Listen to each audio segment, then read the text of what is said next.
Going on, everybody? Can you hear me all right?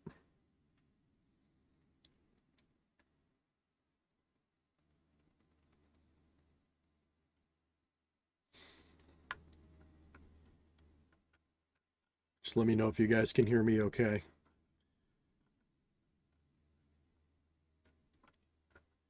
All right, good. Looks like everybody can hear me. So what's up, everybody?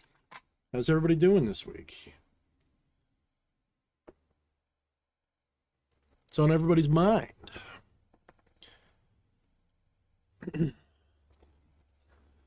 So there's a decent chance that I'll be veering off into some political topics tonight. I'm not saying I will, I'm not saying I won't. But Fleshy. Oh, bless me. I don't usually sneeze live on camera like that. So Fleshy really doesn't like political conversation. And I've been a little sort of not feeling myself lately. So I felt like tonight might be a good idea to just sort of try to connect with you guys directly without Fleshy, who is really fucking awesome. He's obviously one of my best friends in the whole world. But he definitely changes my energy around quite a lot. Some of you may know that. Some of you may notice that when I'm by myself, I tend to be a little bit different. And this is in no way any kind of a negative statement about Fleshy, just in case anybody's misreading me. It's really just a matter of, it can be a little hard to be yourself, you know, when you change depending upon who you're talking to. I'm a little bit of a social chameleon, just a little bit. If I'm with Flesh Priest, I tend to act a little bit more upbeat and like what Fleshy likes. And when I am by myself, I'm a little bit more, well, I'm a little bit more like the song that I put on my channel, Dead Inside. That's way more accurate to so much more of how I feel. Not all the time. I have my happy-go-lucky moments, to be clear. But, yeah. Yeah. So, yeah, I don't know anything about EA's Patreon. He's kind of gone quiet. I don't know what's going on. I haven't bothered him in a couple of days. It's been maybe a couple of weeks, maybe about 2 weeks or a week and a half since I really had a conversation with him. So I don't know. I don't know if everything's okay or not. As far as I know, he's okay, but I see so much drama going on in the general community right now still, that, you know, it almost doesn't matter. Now, give me 1 second. I'm just going to share this out. If you guys don't mind, if you've got social media that you use, please feel free to share this around. Let's see if we can get these numbers up a little bit tonight. Hopefully we'll make it interesting. So give me 1 second. I'm going to share this all over Facebook. So usually I have Fleshy do some of my back end. He's not here tonight, so. But I wanted to let you guys know that pretty much every topic is up for discussion tonight, including political ones, social commentary, political ones. All of that is on the table tonight. There is no taboo topic. So long as I can talk about it on YouTube without getting kicked off, we will discuss it. If you want to talk about anything going on. I mean, if you want to talk about, you know, the Kyle Rittenhouse stuff, which has been consuming most of my attention, that's fine. If you want to talk about, you know, purely spiritual and magical topics, we'll talk about that too. So really, there is nothing off the table. As this stream was titled Roasting Marshmallows on the Smoldering Ruins of Civilization, kind of tells you where my own heart is at. So I've been like in a very post-apocalyptic vibe right now. Just kind of can't help it. I just finished playing Days Gone a few days ago. I finished it. I sort of started New Game Plus, and that game really got me like in a post-apocalypse mood. Not gonna lie. All right, almost done. I think that's everywhere. Did I post it on my own? I don't know if I. Oh, so I'll post it twice on my own. Big deal. So it's kind of got me in that end of the world kind of mood. I kind of wish I had my stack of toilet paper and my shotgun again. I don't know how many of you guys saw that stream. That was a funny stream. I really enjoyed doing that one. Well, back during the COVID crisis, and I had my stack of toilet paper and shotgun. So all right. Let's look at some of the comments that I generated since I did all that. Give me a second here. Wyatt says, nothing against Flushy, but we're all glad to see the real Thorne again. Well, we'll see about that. We'll definitely see. Dice Controller 187, he says, yep, separate Flushy and Thorne is like splitting Jay and Silent Bob. Which one to be which? I don't know. I guess I'd be more like Silent Bob. I always have been. Everyone said I'm more like Silent Bob. I guess I see it, you know. When I was younger, I kind of took it as like a soft insult because I was like, no, I know I wear a trench coat, but I don't feel like him. But I guess that's fair. I guess that's fair. Let's see.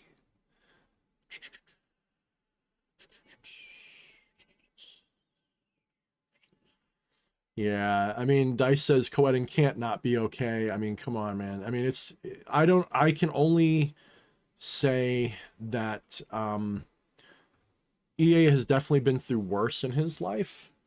So on the one hand, I guess he's well equipped to deal with it, you know, the trauma, the tragedy, all of that stuff, you know, as frustrating as it is, I think he's quite capable of surviving it. And I keep hearing, he told me that his channel is most likely getting reinstated. If it is, but it's just taking some time, I don't know what's going on. That's what he told me. Maybe they lied to him. Quite honestly, the way social media is right now, especially YouTube, and the big three really, YouTube, Twitter, and Facebook,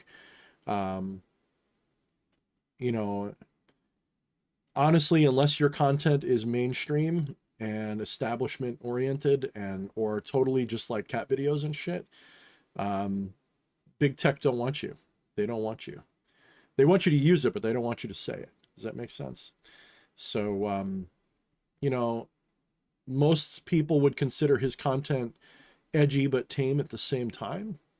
You know, it's talking about things that are satanic, demonic, adversarial to various things, but he never advocates anything violent or anything like that. So he doesn't even get political. So generally speaking, his channel probably never really caught any attention till the BBC came along. And that did it. That's how it works. So David Rodesno says, why have you said that it is bad to use one's real name for social media in general? Why? I think it's pretty obvious why it would be bad to use your real name for anything on social media. I know some people will say, oh, well, if you're using your real name, you can't hide behind anonymity and therefore you're going to act better. The problem is no one else is going to do that.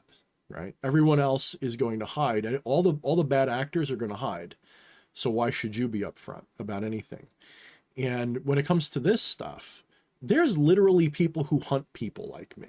I don't know if you know that. If you look it up, there are literally hunters, like witch hunters, vampire hunters. There are lunatics out there.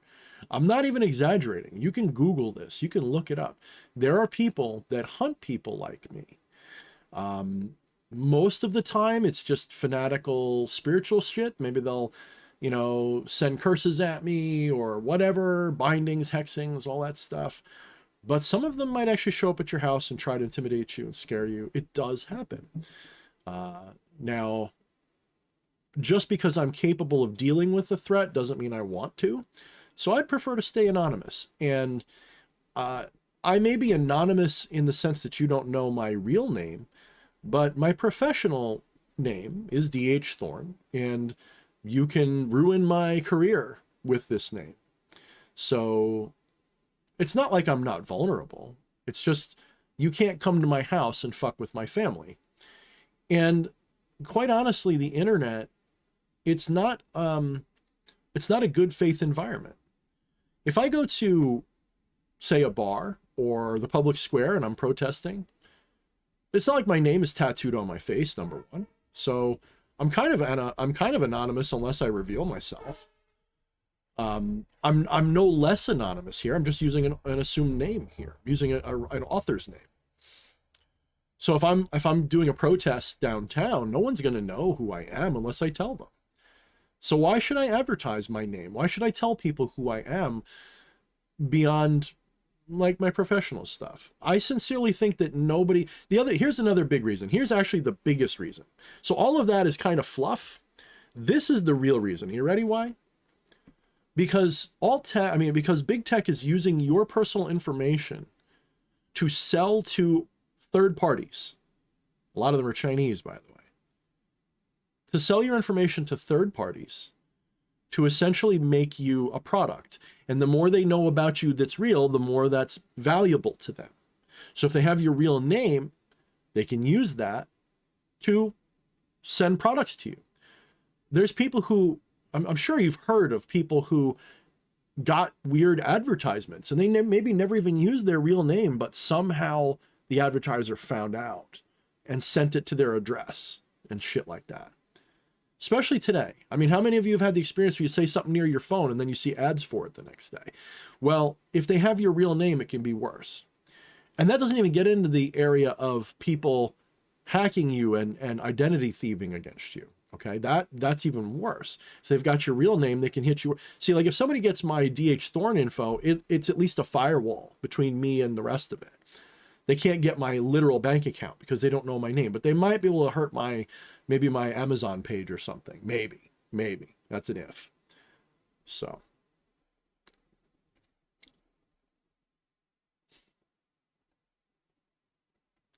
Let's see, this auto scrolled. I lost a bunch. Here we go. Slim Lewis with the super chat. Predictions, please, on U.S. politics and economy between now and March, and ideas in terms of utilizing magic on a personal level to deal with the chaos. Thanks. Yeah. There's so many pieces in motion right now. I don't want to give prediction. I prefer prophecy. And the reason I prefer prophecy is because prediction is more like, the Giants are going to win against the Cowboys, 11-4, right? That's a prediction. And that's a lot more, not only is there more room to be wrong, it kind of misses the spiritual element of it. Whereas prophecy is more spiritual, and maybe it's a little safer because there's different ways to interpret it. Yes. I mean, to be totally honest with you, but I think it's more valuable, personally. So U.S. politics and economy between now and March. This is a big can of worms. It just really is.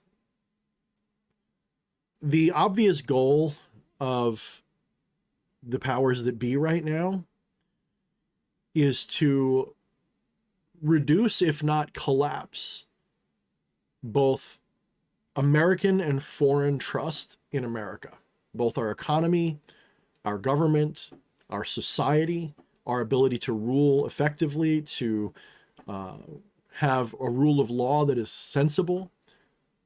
The goal is to cause as many people to hate each other as possible and to make America distrust it. They sort of want us to collapse, but in a controlled way if possible. And that's a long-term goal. It's not meant to happen this year, but it is meant to continue happening this year. That's not going to change. I think that you're going to see a huge, huge upheaval next year, probably as the sleeping giant is awakening. That I can confirm with both eyes wide open. The sleeping giant is pretty much like the eyes are half open right now. There's a lot more people on both sides of the political aisle. Some of you guys are here in the chat right now, and I appreciate you so much, who are looking at what's going on and realizing, wait a minute, we've been fighting the wrong people. Now, I still identify leftism as the worst of the two evils. But that doesn't mean everyone who's left is wrong. So let me restate that. If you happen to lean left, that doesn't mean that you're wrong or that you're entirely wrong or even partially wrong. But the general left, and when I say that, I mean those who identify themselves as left, because the argument can be made that there's a lot of people on the left who says that's not leftism, that's authoritarianism wearing leftist ideas. I would argue that leftism always trends authoritarian, but some of you have arguments to be made that that's not true. And I don't want to step on your toes because I think we're on the same team ultimately, so long as we're a voluntarism-oriented society. The moment we try to force people into our social paradigms or political paradigms, the more likely we are to hurt one another, both spiritually and physically and everything else. So I think the sleeping giant is waking the fuck up. You can see this in the willingness of just average people to shout, "Let's go, Brandon." It doesn't mean that everybody knows exactly what's going on. In fact, I would argue that most people don't. I would argue that a lot of the people who are pissed off right now, regardless of which side of the aisle they're on, are misinformed, ill-informed, or useful idiots for the side that's been awake the longest. Now, I will tell you from a personal position that I have been very aware and awake to what I call the New World Order. There's a million different names you could give it. The globalists, all of these things for well over a decade at this point. More like, I guess, 2009-ish, 2010-ish is when I kind of figured it out. So from around then, so well over a decade, 12 years, something like that. And ever since then, I've just become more informed. And at first I was like a typical conspiracy idiot. I believed in some weird shit. Some of it's probably true and some of it obviously isn't. But I fed into a lot of it, and, you know, I became educated because of it. I realized, you know, what propaganda looked like on both sides, you know, the hyperbole of like people like Alex Jones and stuff like that. That's not to say that everything he says is wrong. I often tell people if he's 60% accurate, we're 100% fucked. And I think he's more than 60% accurate. It's that 20% that I think he's lying about that's dangerous, that I worry about. You know, an effective liar will tell you mostly the truth, and that one little bit that's a lie is what gets you killed. So I don't really trust Alex Jones. I don't know if he's working for the side or not, but I don't trust him fully. That's not to say that I wouldn't have him on or be nice to him or go and have a steak dinner with him, or, you know, I just don't know if I trust him. I've never met the guy. Anyway, back on topic. Predictions. Between now and March,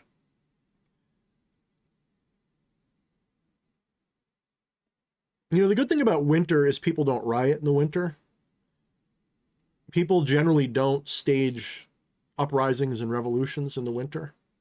The winter is when your spirit is crushed. That's usually what happens. Usually the reason people riot and protest and revolt in the spring and summer is because it's nicer weather, for one thing, but also because over the winter your spirits are crushed the whole time. You're a captive audience, right? Most people are home. It's not nice out. People don't have as many activities to do. They sit around the house and they get propagandized all day, and they're stressed out and they need daylight and they're depressed and all that stuff. And then the spring happens, everybody starts getting out, people start feeling like, you know, the fancy of a man turns to thoughts of love and war, right? Come spring. I think that's Shakespeare. Eddie, is that Shakespeare? I bet you know. So I predict just off-the-wall hypocrisy from the media and the administration that's currently in charge of everything. And I expect a further de-evolution of our social contract. My personal prediction, which may be just wishful thinking, is that Rittenhouse will eventually be found not guilty. I do believe that. I just don't know what's going to take to do that. It's either going to be not guilty or mistrial with prejudice. I'm hoping it's with the prejudice. But I'm hoping he's acquitted. That'd be much better. I think acquittal would be so much better. You know, jury decisions are way better than judge decisions, always. So I'm hoping he gets acquitted, but because they're pressuring the jury, clearly with the media and the protests, because everybody involved knows this is a politicized case, so it's not a fair trial. The defense is resting too much and the prosecution's breaking too many rules. And that's even saying something. I mean, in other words, I am not a lawyer, but I talk to lawyers. I watch lawyers a lot. I'm pretty familiar with things, and everyone's shocked by just how brazen and blatant this case is, and the collusion between the state, the media, and big tech, all to dogpile Kyle and try to get everyone either A, to think he's guilty, or B, ethically to blame. And some of you are in the chat right now. We've had this argument on my Discord about whether Kyle is ethically to blame or not. And I'm, you know, I think that it's fair if you think he is. I don't think he is. I'll argue like aggressively that he wasn't. I'm not saying he did the smart thing. I think the smarter thing would have been to carry concealed, not to carry a rifle into that situation. But then again, if there's a potential, wouldn't you rather have a better weapon? So he's 17, you know, I give him the benefit of the doubt of just making a decision based on what people around him are telling him, you know, his brother or whatever, and the other people he was acting with that night. I'm sure there's a lot of stuff that's cultural going on. I'm sure he is in that sheepdog, almost militia culture, whatever he's in. And there is sort of this, you know, constitutional carry mentality and all this stuff. And, you know, people want, I can usually tell who's being propagandized which way, either for or against, because of the reasons that they think he's innocent or guilty, and whether or not he's ethically responsible for all this shit or not. I don't think being there makes you ethically responsible any more than, you know, I mean, I really don't. Not to a significant degree. Would I have gone? No, but that's because I'm a little bit more, we'll say, selfish. Unless it was literally 2 blocks from my house, I wouldn't go. And if it was 2 blocks from my house, I'd probably be staying at my house to make sure it doesn't get burned down. So I wouldn't be in town. Like, I would be probably off the beaten path watching my house from a hidden location near or on my property with a really good ability to oversee the property in a way you don't see me. Maybe I'll be in a tree stand or something. I don't know, but I'll be in a place you don't know where I am. So I certainly wouldn't be going down to put out fires and crap. I wouldn't be doing that. Does that make him ethically responsible? I mean, you can argue it, but I don't think ethics are a monolith. I think that ethics are a personal choice. I think that all morality is a personal choice. So I refuse to condemn him. And I can tell that the mainstream narrative is guilty or at least condemn him. And I can tell who's consuming a more mainstream narrative, either first or second or third hand. So like, let's say you're watching Young Turks, like a dinosaur media type, like you're like a halfway between the old school media and the new stuff. You're watching Young Turks, you're watching Alex Jones, you're watching any of these more professional organizations, even Crowder, right? For example, if you're watching these guys, your opinions are filtered through more of a mainstream narrative on some level. And you can argue that those others do a better job than the mainstream. I would argue that too. Even the ones I hate do a better job. But most of you guys, myself included, where else do we get our information? We have to get it from someone else. And it's almost impossible not to be biased about it. So we're going to get opinions inserted into this that maybe aren't fair, I guess is the only word I can use. None of us were there. We're not on the jury. I've watched a lot of the case. I can't claim to watch the whole thing. It's like, I don't know, like 100 hours or some shit by now. I haven't watched the whole thing. I've watched a lot of it. I've watched a lot of the important parts. I've watched them in context. I literally believe that the prosecution is completely and utterly corrupt and lying and trying what all prosecutors do. Okay, prosecutors aren't there to get justice. They're there to prosecute. They're there to fuck you. And I know this, being a gun owner for many years, one of the first things you get taught, whether it be by formal weapons instruction or just because you do the research, is that you shoot somebody, the prosecution is going to try to railroad you no matter what the circumstances. It literally does not matter. Even if the shoot was completely justified, even if there was somebody pegging your child in the closet and the only way to stop them was to shoot them, the prosecutor will still be like, why did you use hollow points? Are you saying you want to kill people? They're still going to try to get you. So the prosecution is doing what prosecutors do. And they're completely slimy and corrupt. but they're actually going like beyond what I believe is normal, judging by the reactions of other lawyers that are watching this. Like I watch, I forget it's called Rakita or something like that, or I forget. It starts with an R. Most of you watch. It's like 100,000 views every live stream now. It's ridiculous. They're one of the ones I watch. And everybody that, you know, seems to be legit is like, what the fuck's going on? This is crazy. I think it's totally corrupt. I think it's a witch hunt through and through. And I can back that up with all kinds of facts. Okay. You don't have to like the kid. You don't have to agree with what he did. But that doesn't mean he's supposed to spend the rest of his life in prison just for going when you wouldn't have gone. And we don't need to make an example out of the kid to stop other people, because the example that it makes is much worse if we bring the full weight of our justice system down on him and destroy him, which is exactly what the mainstream wants, which is exactly what the establishment in the White House wants. It's exactly what the big tech corporations want. This is one of the reasons why I am so opposed to it. This is one of the reasons why I'm going so hard to bat for him, is because I've identified that they're all for it and they consistently want what's worst for me. And so after doing some more research, I came to the conclusion that one way or the other, the kid has to be let free. If for no other reason that they want him doomed because it serves something political for them.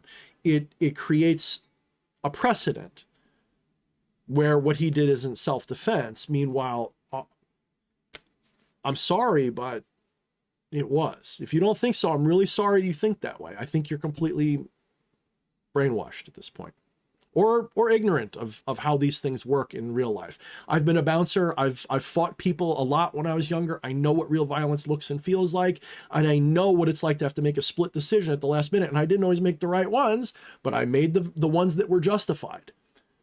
Right? I made mistakes and got clocked, and I've made mistakes and didn't act quick enough, and people could have been hurt worse. Things like that. So when you're talking about a matter of a second, which is what Kyle had to decide in that first encounter with Rosenbaum, he had less than a second to decide. The guy was 4 feet away. Do I let him get closer, or do I go? Do I, you know, do I literally fan the trigger? 4 shots in 0.7 seconds is pretty good. You can shoot faster, but pretty good. So that shows how scared he was, right? The fact that he had the presence of mind to do anything after that besides fall down crying is impressive, to be brutally honest with you. So just saying, I've been in fights where I didn't have much choice. I had to do something. And when it was over, it was like, did I do the right thing? Am I going to go to jail? What do I do? You know, holy crap. That's as a teenager, you know, in school, where it was just regular fist violence. It wasn't even like death violence. So the general prediction is he'll probably get off. I do think it's going to be a battle. I don't think it's over yet. I think, you know, part of this process that they're doing to us is every crisis now is exaggerated and elongated and made so much worse. It's really meant to be painful right now. So instead of just being like open and shut, the guy's guilty or innocent, they want this to drag and drag and drag, because it means more ratings for the media, and it gets more people upset, and more people get involved, and you get more fucking activity on social media. Everybody in the establishment wins. Every single one of them, even if they lose this case, even if Kyle is set free, big tech just made a fuck ton of money off of this. The establishment media is making a fuck ton of money off of this. The Young Turks, Alex Jones, Crowder, these Rakita Law people are making bank over this. So as much as we might feel pain, there's literally no incentive to stop except to make the pain stop. Justice comes secondary because there's money to be made. And the media will spin this, and they will act like they did nothing wrong, even though they just got caught literally sending I think, freelance journalist to follow the jury around, which is hyper wrong and illegal. They are making excuses. Oh, it's so that we can interview them afterwards. Bullshit. Wait till it's over. It's intimidation stuff, almost certainly. So the media, like, if you haven't watched this movie, Network, watch Network. I really hope you guys have watched the movie Network. If you haven't, tonight when you're done with this stream, go find it on Amazon or whatever and put it on your watch list, and please watch it before the next stream. Network is one of the most important movies, besides like They Live and stuff, which is a little more out there, but accurate. Network is not out there. It's literally accurate without being out there. It's completely safe. You could show this to any normie and they'd be like, yeah, that's exactly what it's like. And it's like, you understand that, and yet you still trust like any of them. Fox, MSNBC, CNN. If you, like, I recently had, we'll call it a discussion, a spirited discussion with a valued member of our community in the politics channel, and they posted a link to a CNN video, and I'm like, I don't give a fuck if it's the most accurate video ever. I will not watch a mainstream media article on shit. Okay? None of the mainstream will, the only reason I will watch them is to get a bead on what they're lying about now. That includes Tucker Carlson. That includes any of them. All of them are fucking propagandists extraordinaire. They're paid to warp your brain. They're not sincere in their beliefs. They take marching orders from a conglomerate of corporations. What is it, like 6 corporations rule the airwaves, but not even? Way less. It's like they all lead back to a couple of the guys. You don't even know just how toxic the mainstream is. If you're getting your information and opinions from any of these networks, or any of these in between, like Young Turks, Alex Jones, etc. Yes, Alex Jones is like kicked off of everything, but trust me, I consider him like a missing link type of media, like Six Hexenhammer would call it. I don't trust them. I'll watch them sometimes for entertainment value, but I don't trust them. I know that they're lying to me, that they've got an agenda that's not sincere. If it is sincere, it is not personally sincere, if that makes sense. Sometimes I agree with their agenda, to be brutally honest. I'm not going to lie. I'll watch, channels where I know that they have an agenda, and I will, because I align with that agenda a little bit, like Ron Paul Report or something. Completely, I align with everything that's there, right? I'll watch that stuff and align with it, even when I disagree with it. I know there's an agenda, but that's okay. So the prediction is more moral, social, when I say moral, I mean morale, more morale and social degradation of our culture and society, meant to make us pliable and to get us agitated, because 2022 is probably going to be off the chain politically. It's probably going to be, I don't know if they're going to release another fucking bioweapon or some other shit. I don't know what they're going to fucking do. But they are going to hope, when I say they hope, they are hopefully going to stir things up in such a way that it's going to be difficult for us to trust our elections again. It's actually in the favor of the establishment, like Biden's administration, for things to appear bad but stable. And it's actually in the favor of the other side for things to appear bad and unstable. So you may get like a different kind of protest next year. It might not be BLM and Antifa. It might be Proud Boys and MAGA people. And it might be more peaceful. It might not be. I don't know. But you're probably going to see more demonstrations next year. I don't know if they're going to be anywhere near as big and widespread. Probably not.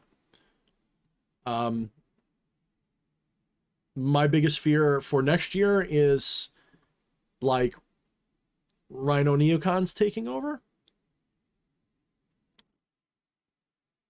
When I want independence, right? I want independence. I don't want Bushes, and I don't want Cheneys. I don't want any of them. Fuck them. I want the independence. And that means left independence if they're literally independents too. Like, I'll accept that. But I think there's a lot of people like Tulsi Gabbard, for example. She runs hot and cold with me because I'll watch her and I'll go, okay, that was a carefully crafted fence-sitting position to try to lure people away who are sort of moderates, who sort of want to have a friend on the left, but she's got snake tongue going on too. I don't trust her. Don't trust her. Prefer, don't trust. And don't trust any of them. Maybe you're a Trump person, right? I voted for Trump. Don't trust him. Don't trust any of these people. Don't trust me.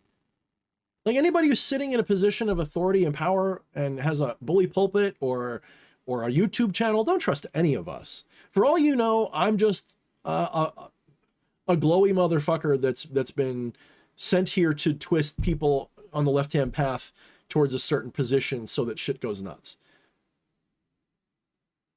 So don't trust me.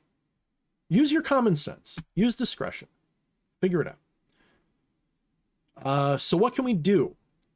Right now, my advice for you for magic is to be thinking biblically in terms of the 7 years of feast and 7 years of famine.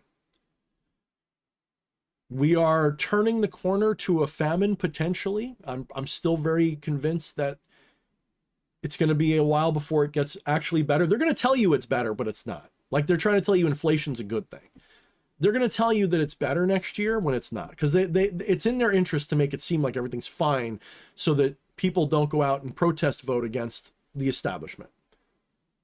Right? So they're going to tell you it's fine, but you're going to be like, yeah, but I still can't make ends meet if you're paying attention. Even if you're rich, you're going to be like, I can only afford one BMW this year instead of two. Sorry, honey, you don't get the new one this year. Shit like that. It's not going to be better next year. It's going to be like more of the same. And I think that because the anti-establishment has enough power now and the sleeping giant's waking up, you're going to see more and more and more exposure and revelation and examples of the establishment is wearing no clothes type of thing. And we're already seeing that a lot of people who voted for Biden regret it. And I mean, even people in my, who were angry with me last year are now like, I still wouldn't have voted for Trump, but at first I was happy Biden won. Now I'm not. I'm like, good. All right. You took a step. That's a hard step to take, by the way. I respect that. I've made that step many times in the past too, by the way. It's a hard step.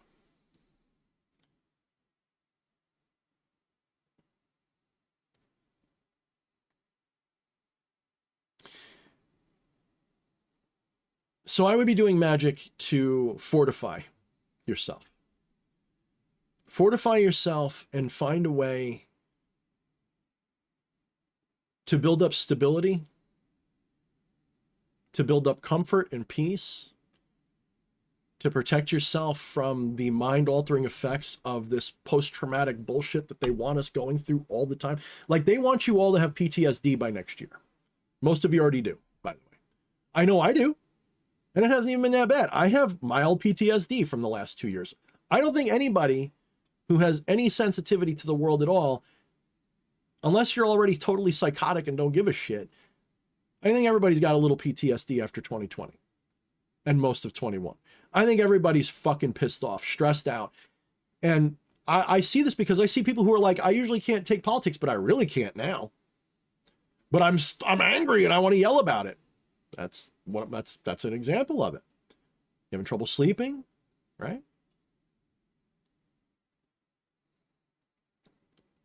One of my shadows is politics. When I say shadows, it's one of those things that can trigger me. It can get me really fucked up. It gets, it can distract me from my own purpose. Because I feel like, every past life, I was probably a warrior, freedom fighter, revolutionary of some kind, resistor, cosmic rebel always, Lucifer being probably not my patron, but if I had patrons, I'd call him that. So I am very inclined to revolt against power structures. And that's why I'm here. Maybe I'm not going to be a pivotal figure like a George Washington, but maybe I'm just another voice in the darkness that's telling you this ain't right, and maybe you do something about it. So utilizing magic on a personal level, deal with this chaos. Don't fight the chaos. Learn to thrive in it. Find ways to fortify yourself, protect yourself, and to make yourself able to survive whatever collapse is coming. So that means brushing up on your fundamental skills with everything blue collar, like learn a trade, do something like that. basic carpentry or computer repair, anything. And I know it's weird to say blue collar as computer, but there's like a blue collary version of that. Learn something that is trade oriented. Get yourself in a position where, especially low tech trade, you know, learn how to hunt, learn how to fish, right? Do something, learn how to camp, learn how to store food, learn how to can, learn how to grow a garden. Do that stuff, not because you're going to survive off of that. Like, none of us are going to be frontiersmen. If it gets that bad, most of us are going to die. Probably me too, right? If we have to go back to caveman times and shit like that, if it turns Mad Max overnight, we're all dead anyway. Rather, the more you can become self-reliant, the harder it will be for them to force you to do anything. The longer you can hold out and say, I've got my own garden, the less you've got to have money to go buy groceries. That kind of shit. So the more self-reliant you are, the less they can push you around, which is why they don't want you self-reliant. Why do you think they teach everyone in school to be look for a job and not start one? Think about this, guys. How many people in your school, when you were growing up, like in high school, elementary, even college, how often were you encouraged to start a business versus go find a job? There's a reason for that. They don't want you self-sufficient. They just don't. They want you relying on the civilization. That way, things will work for them. So magic you can do for that would be protective magic, road opening magic, abundance magic. But I would also be focusing on shadow work big time right now. You've got to be ready. Like, most people don't realize, last year, me and a group of people completed what we call the Shadowgate project. We didn't cause what's happening, but what that did was open the eyes of the masses to what's happening and other things, not just what's happening. Like, basically, by opening the shadow gates, those who were capable of being made aware, their eyes are opening.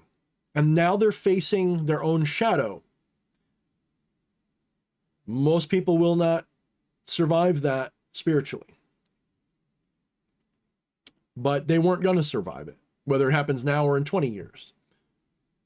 But by doing this, it's like a revelatory thing. And most people were mad at me for it. A lot of people were mad at me for it. They're like, hey, Thorne, you know what you're doing? You're up against the shadow realm. You're going to kill us all. No, that's not what's happening. And a lot of people, I know that there's people who blame me. I do. There's people out there in forums that are like, Thorne opened it. I know they're there. I've heard about it. They think that I caused 2020. No, that was going to happen long before I got involved. If anything, by opening the shadow gates, people are more inclined to see what's happening and see it for what it is. So my bird wants to hang out because my wife left the room. You know what? Give me a sec. I'm going to leave him alone. If he gets really loud, because he's a lot louder to me than he probably is to you guys. So let me scroll down. I've been dealing with this one super chat for like a half hour now. Let me move on.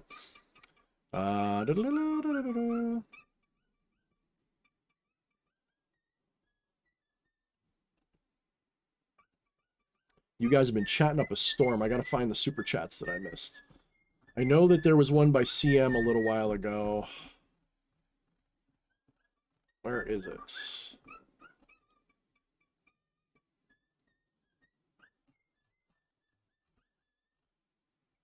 one thing I don't like about the super chats. I really do wish that they remained highlighted forever.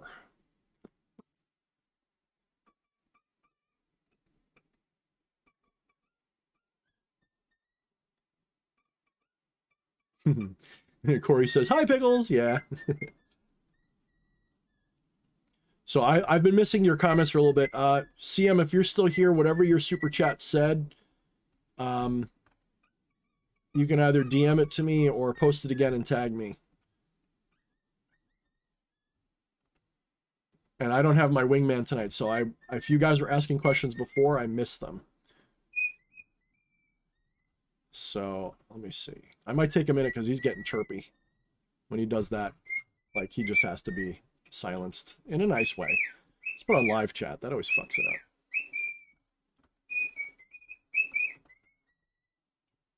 up. All right. Hopefully you guys don't mind. I'm going to take a 2-minute break. I'm going to give my bird a covering, and I'm going to get a drink because I got dry throat.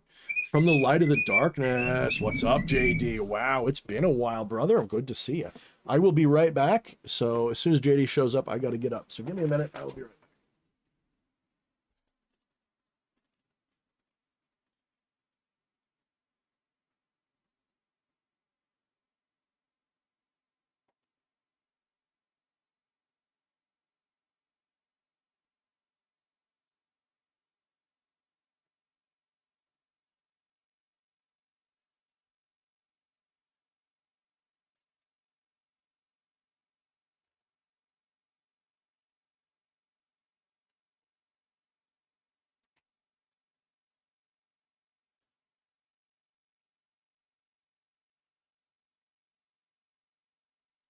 All right, what'd I miss? Yeah, his name is Pickles. Jojo says, "Oh my God, your bird's name is Pickles? That's so freaking cute." Yeah, it's pretty cute. I don't know what it is, but we usually name our pets after food. I think we're foodies, like really bad.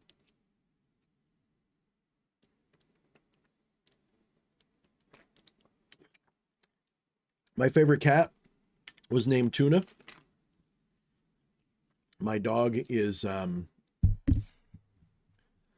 Vienna, like the sausage.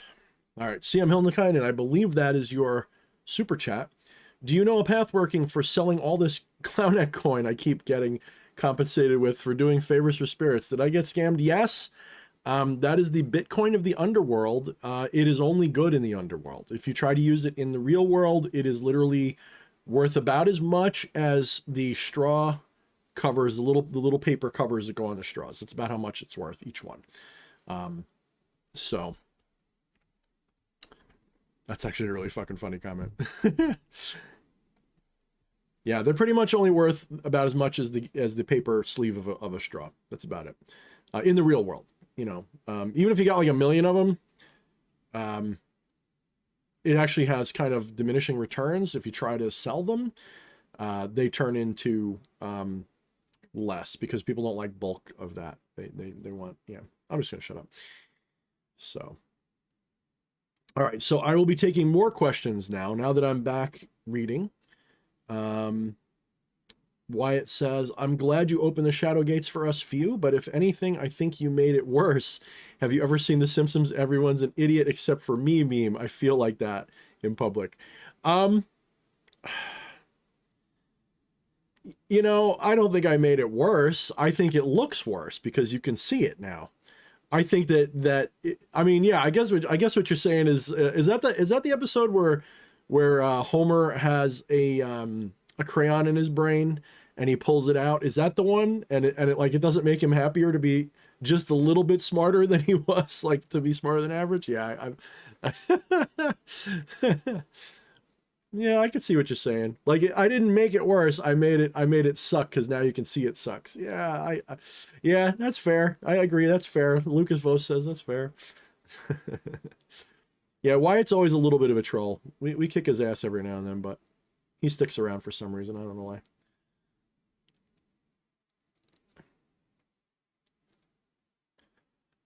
Eddie says, "I wanted to get a whippet named Devo."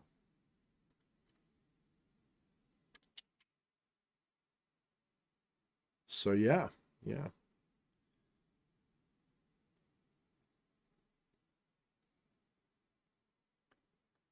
All right.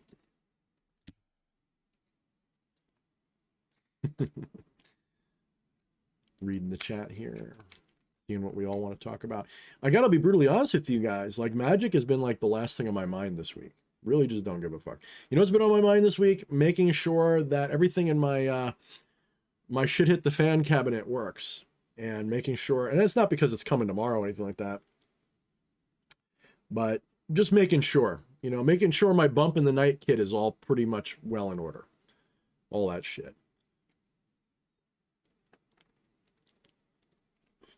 Lucifer hit me really hard the other day. I mean, really hard. Like, I was really just Lucifer this, Lucifer that. Made a loose connection between Lucifer and Shiva. Not that they're exactly the same. Obviously, they're all different masks for similar energies, though. And historically, they're related, believe it or not. If you accept that Lucifer and Poseidon, Neptune, Enki are expressions of the same, planetary energy, symbolism coming back from Sumeria. Well, Shiva is loosely related to that as well. But so much changes over the thousands of years between the cultures that they're not the same, but they're the same, right? So, yes, that's true, Astarte. Exactly. Yeah, Shiva is definitely different in different schools of Hinduism. Absolutely correct.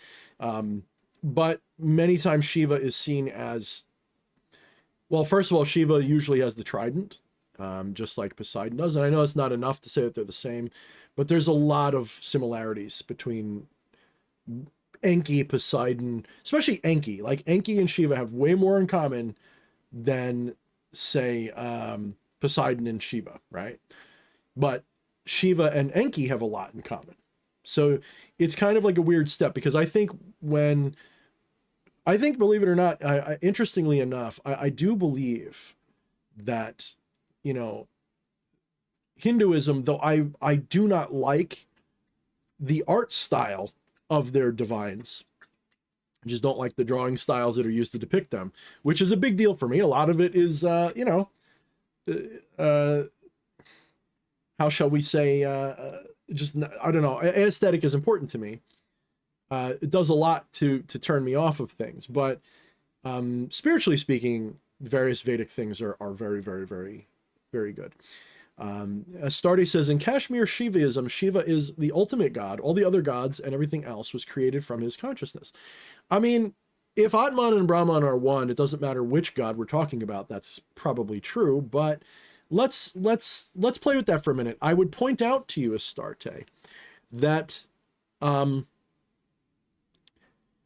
personal theory is that ancient prehistoric history was actually quite civilized. I believe that Atlantis is real. I don't think they're ancient aliens flying around spaceships level, but I do believe it was a much more advanced culture than we would ever expect. I don't think they were cavemen.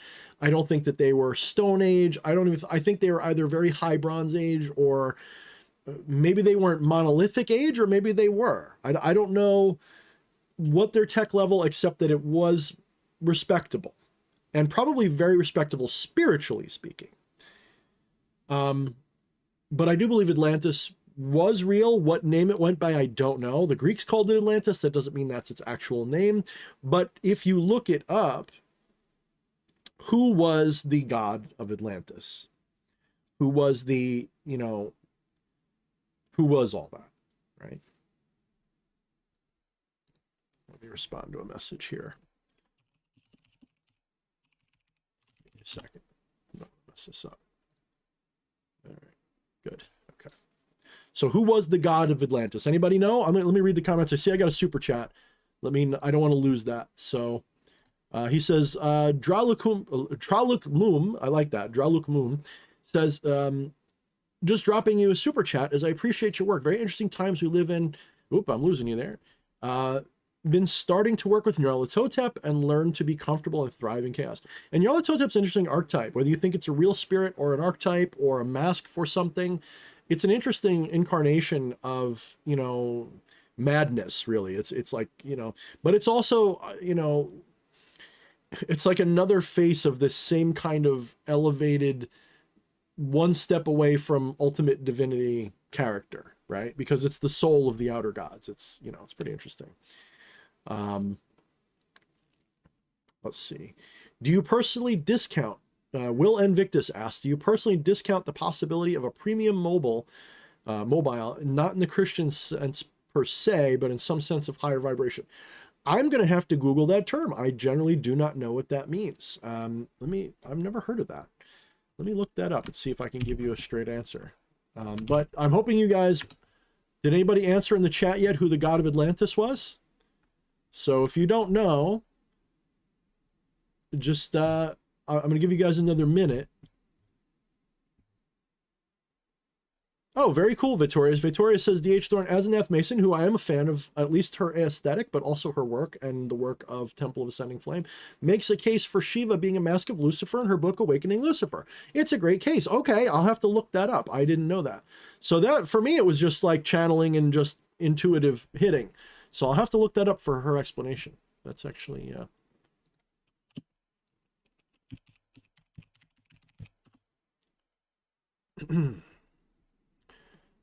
I don't know what premium mobile is, dude. Maybe someone could explain it to me. I don't know what that means.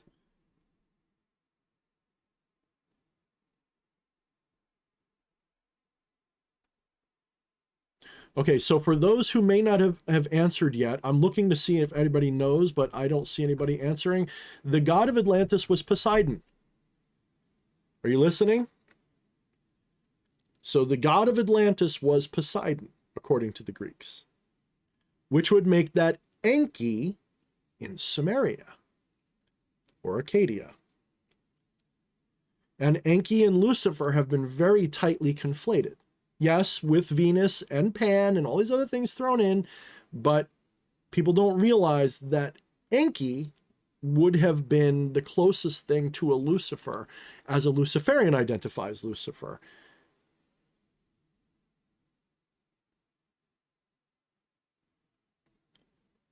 So Atlantis, whatever that city or culture was. Thank you, Eddie. Eddie being the Christian guy. First mover or primary, yeah, okay, a primary mobile. Is the idea that God is the root cause of everything else. That's a tough, so that gets us into a non-dual question, doesn't it? Let me deal with this other thing first, okay? Let me get into this one thing. Let me finish this Atlantis thing first. So let's recap a little bit. We were talking about Lucifer being conflated with Enki, Shiva, Poseidon, to quite a bit of a lesser extent because of the way things work in Greek mythology, as well as a bit of Venus and all that. So Lucifer is a modern incarnation of those characters, including Loki as well. And I'm sure there's others from other cultures, but those are the big ones. Okay, they're all sort of related. If that is true, then Lucifer would have been what we call Lucifer today, and Enki in the past perhaps, would have been the prime god or king, probably a living person, king of that ancient civilization that was deified and became a god to their culture and continued on even today.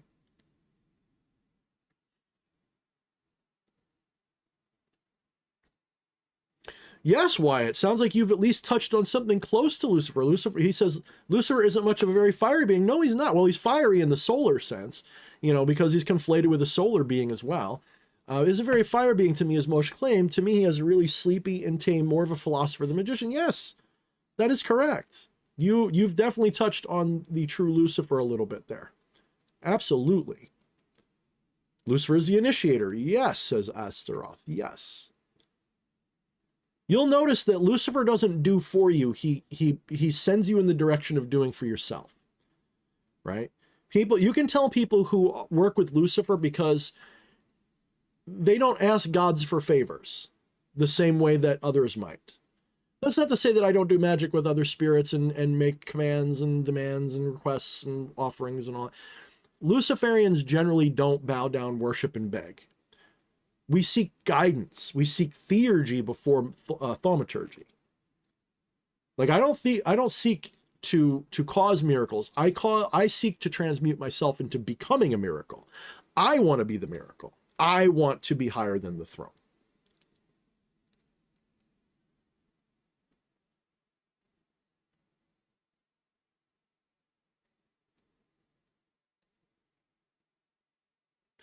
Yeah, Will, because I do want to go back to your original question. He says, so Poseidon, Enki, these are what Michael Ford terms deific mass for similar thought forms. And I've heard a lot of people compare what I say to Michael Ford, who I still haven't read really. I tried to read one of his books. I just couldn't get into it. It's just a different kind of occultism that I'm into. Nothing against Michael Ford. When I've listened to him, he's a smart guy, and I like his intentions, at least so much as I can see them. I can't really make an assessment beyond that. But a lot of it's like, oh, here's our high holy days and stuff. It's a little too religious for me, and it just doesn't really. I mean, I should look into it more, because he's obviously, that deific mass concept I've had explained to me. I'm like, yeah, that's pretty, that's a pretty tantric, Vedic kind of way of thinking about it. And I think that's accurate. I think that we are all masks for the same divinity. And that divinity expresses itself in archetypes, and those archetypes get masks that are personalities and caricatures. So you have, in the hierarchy of spiritual identity, you have the non-dual divine, which would be the Brahman Atman, or chaos, or oblivion, or whatever you want to call it, the ultimate consciousness, the all, the neti neti, Tatvamasi, that ultimate being. Then the next step down would be the archetypal things. Archetypal things would be the binary of light and dark, the various things that the fundamental building blocks, which are all born out of avidya, or ignorance, or agnosis, of your divinity. So you have to forget that you're God, and in that forgetting or denial that you're God, you separate yourself from yourself. You say, I'm here, not there. I'm this, not that. I'm up, not down. Even though you're all of it, you say that you're in this one place to the exclusion of others. This is a form of ignorance. This explodes into infinite complexity pretty much instantaneously. The moment you have one division, it becomes infinite division. It just can't help itself. As soon as you have singular divinity, you have, as soon as you have a singular divide, you have an infinite number of divisions. This explodes into everything else. And it does it along archetypal lines. And the more primary the archetype, the more potent it is, and the more likely it is to have a mask. And archetypes that are personal, when I say personal, I don't mean personal to you, I mean personal like they are personified. So the more personified the archetype can be, the more likely a god is going to form around that as a mask. So you have, the god of fertility, right? Fertility is a huge thing, especially in ancient cultures. So it's no question and no wonder that every single society had a fertility god. Storms, war. So you have storms, war. So basically you have food, fucking, and safety. Food, fucking, and safety. Food, fucking, safety, and war, right? That's it. Like, those are the big things. And you're going to have a god for every one of those things. And every culture is going to put a different mask on each one of those primary things. And those are your archetypes. They're archetypal. People put the cart before the horse. They think the god's in charge of the thing, when in reality, the thing's in charge of the god. Like, we get everything backwards, because we're here, we think that we're down here looking up. And so therefore we look up and think that everything is forming up there and affecting us, when in reality, it's us looking up that's creating it.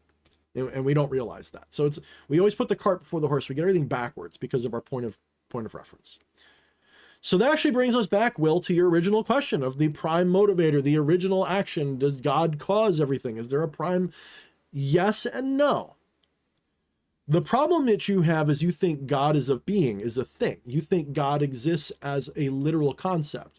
That is to say that there is a being like you or me. Well, it is like you and me, to be fair, but that it's a literal being. Like, it's like there's God and then it creates the universe.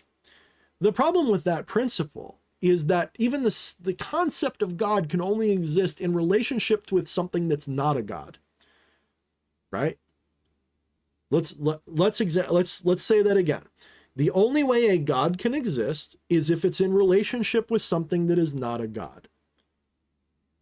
So the only way God can exist is for that God to forget itself, because if that's all there is, if we're a non-dualist, which I am, if we're going to call that God, that means when it is in its wholest nature, it is not God, because there's nothing else to compare itself to. So Brahman and Atman, when they are one, there are no gods. When you achieve ultimate samadhi, when you achieve the ultimate form of that, which I forget the word for, when you achieve that ultimate oblivion state of non-being, you still exist, but you don't. Well, by all metrics of how we measure existence, you don't experience existence, yet you do. You're still conscious. You're just conscious of nothing except yourself. So this ultimate divine state is everything and nothing at the same time. And so therefore it loses all distinction of self. So it can't be a God nor less than a God. So it's like saying, if all there is God, then there is nothing that is not God for God to compare itself to, which means it can't be God anymore because there's nothing inferior to it for it to be the God of. I know it sounds like a bunch of word salad, but really it's almost like a mathematical equation.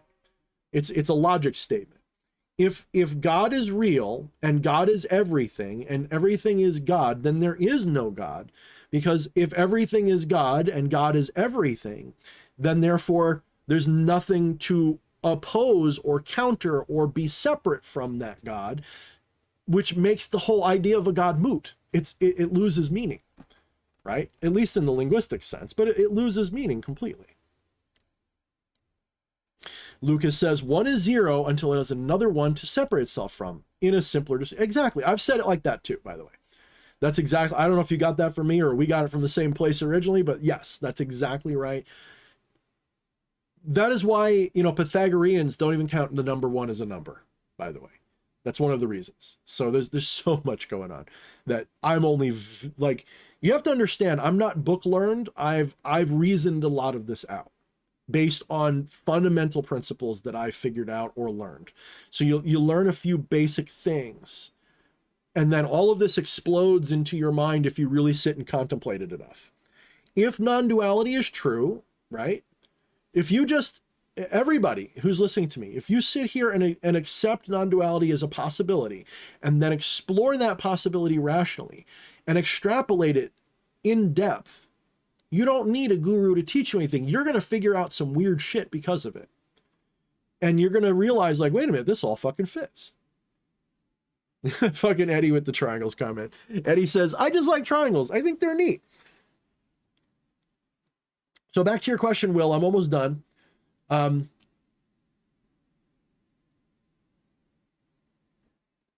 You ask me what is the original cause. Well, the original cause is a forgetting, not a cause. So it's sort of like the original cause is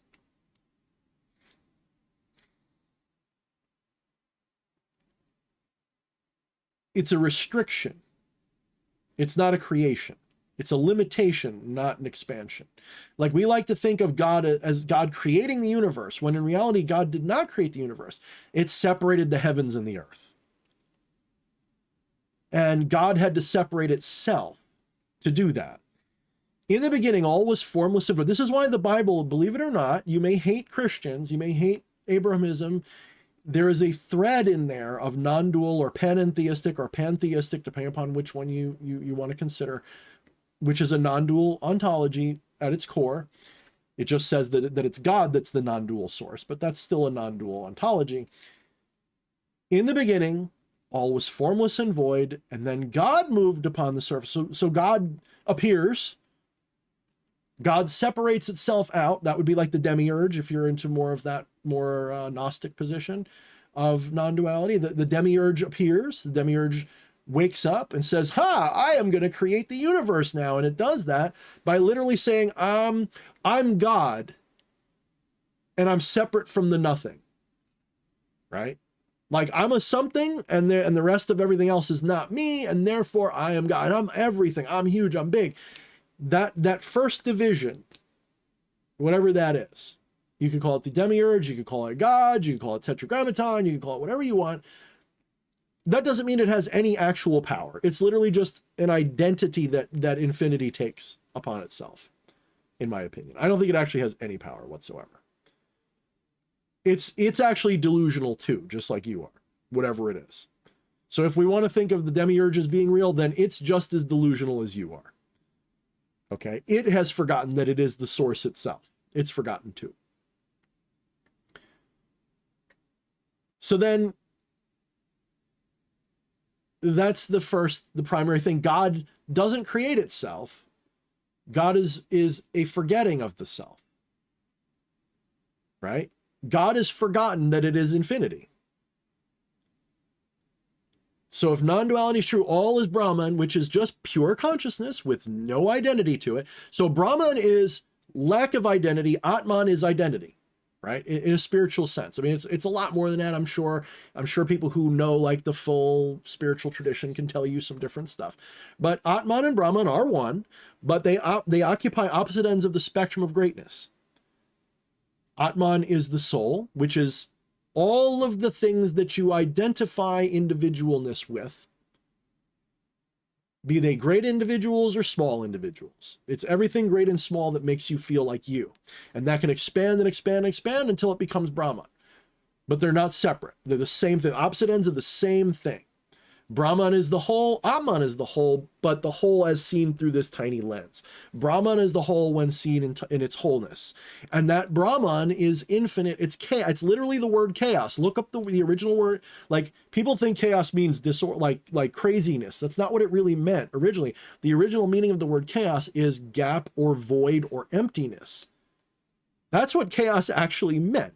It didn't mean just crazy randomness. It meant, when they say disorder as chaos, they don't mean that it's like you spread everything out all over the place. That means it has a lack of order, if only because it is unidentified order. It's a gap. It's the void. That's the real. I mean, look it up. The meaning of the word chaos back in ancient Greek meant gap. Didn't mean disorganization. That's the modern interpretation of it. It's not a fair interpretation.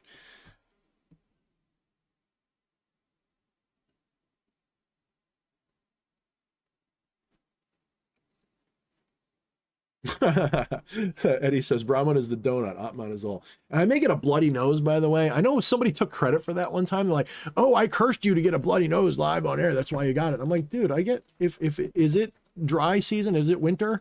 I'm going to get a bloody nose like once a week, if not once a day. So if I get like a gusher and I have to jump up because I feel like a little bit of a headache brewing, that means I might get one. So if you see just like, who's ever watched oh, that fucking movie by Stephen King wrote it, Firestarter, and the father's like using his mental brainwaves on people and his nose just shoots blood. That's basically me. And then just bleed to death as somebody falls over.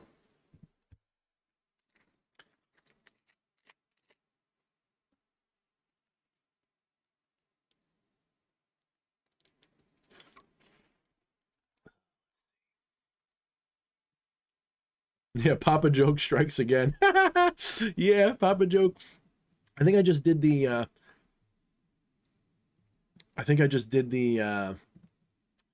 what's his name? The Joker thing from the I don't know.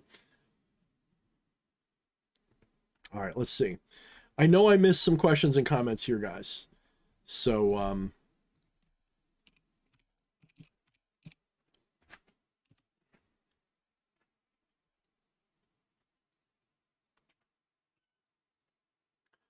let's see.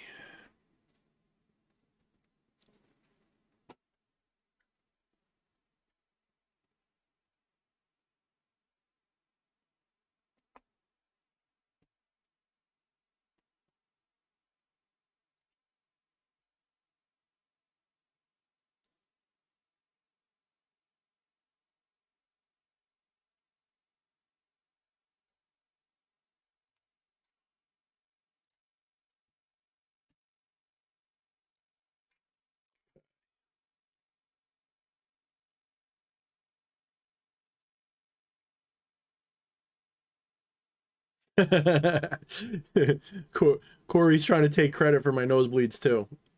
I love that, man. That's the best part. And when I say the best part, I mean it's the most laughable part. It's the part that just, when I see anybody do that, I just go, well, you're full of shit. When I see people in the magical community take credit for other people's bad day, like as a way to seek clout, it's just so obvious. Like, you're just full of shit. I know you're kidding, so. Hey, Dice, is there a reason you keep bringing up Necro Nikki? I mean, I'm not sure why Necro's not... She blocked me a little while ago. I don't know what happened. Like, we were friendly, everything was going good, and then just all of a sudden she vanished. But I don't know why you're bringing up Necro Nikki cam stuff, dude. I'd appreciate, like, that just kind of rubs me the wrong way. And even though she seems to have a problem with me, I don't have a problem with her. And I don't know, like it just seems a little greasy, dude. I don't know what you got going with her, but message her about it. No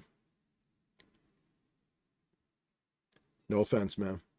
I'm not trying to kink shame you or anything like that, but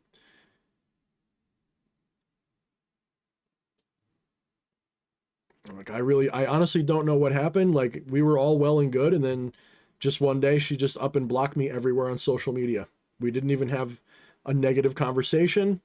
We had absolutely no like behind the scenes weirdness. It was literally just, hey, let's do this, let's do that, and just next thing I know, she's gone.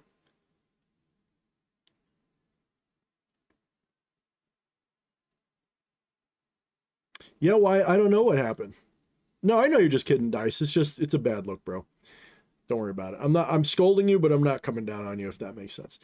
Yeah, Wyatt, I sincerely don't know what her deal is. I messaged her privately to ask her what happened, and I just got dead air on the account that I still had access to. And I asked other people if they knew, and nobody knows. The only thing I heard was that it might be because she started hanging out with this other guy who I think has beef with me. I don't know why. He don't like me, but maybe that's why. I sincerely don't know. Don't know. And I don't want drama. I have absolutely nothing negative to say about the girl. I think she was fine, you know? Like the beef is, if there's beef there, it's on her side, not on mine. I got nothing against the girl. We had nothing but positive interactions. So yeah, kind of sad. Drama is just taking over the fucking community, man. I like, look, I don't even mind naming names, some of it now. Like, I really don't. Like, I'm so tired of these people that, it's just like, look, if you can't handle social media and you just want to fight all day long with everybody, get the fuck off of it. Like, that's the only reason I don't name people, is I just don't want the drama to spread. But I just blocked somebody yesterday who I guess they blocked me and then they unblocked me. As soon as I saw that I saw them again, I blocked the living shit out of them right away. And it's just, like there's drama with Zarafina, drama with EA, drama with this person, drama with that person, drama with Orly and Yuri and JD and JS and blah. Everybody is just, and I'm just sitting here watching everybody fight. And I'm just like, you're all fucking assholes. First of all, even the people I love, anybody who's engaging with the drama, really, like, I don't want to make a blanket statement because sometimes you got to respond to the drama. I get that because I've responded a few times. But it's just dumb. Like, you don't look better in all of this. Like, I don't know if you guys noticed, but I've become more and more insulated. Like, I'm less and less inclined to want to engage with the greater community. I don't turn anybody down who respectfully wants to come on my show. But I'm not like, there's someone who wanted to be on my show recently, who's involved in a really big, brutal breakup with their wife right now. And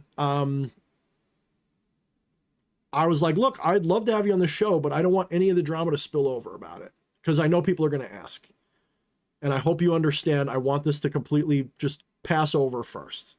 And then we'll talk about having you back on, because I don't have a problem with the guy. I didn't have a problem with his wife until they had a problem with me. So it's, look, social media drama is the least important drama in the world. You know what's important right now? The shit going on in the world that look, I know somebody's going to be like, well, what does this Kyle Rittenhouse have to do with me? Well, if you're like in the UK, probably nothing. If you're in the United States and you're a gun owner, no matter which side of the aisle you're on, this should be important to you. You should be paying attention to that, because that does have long-term effects on you. And you better say your piece right now. You better get it out. Yeah, Dra Lukamun says, part of the reason I got off Facebook, I am learning that I'm getting too old for drama. I rather focus more. Yes.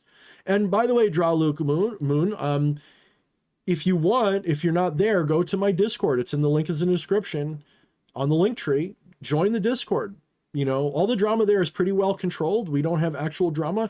We have lots of debates and even arguments in the political channel. That's a fucking fight club in there.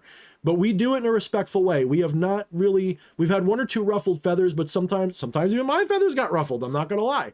We've had ruffled feathers in there, but we are mature enough in my community that it works.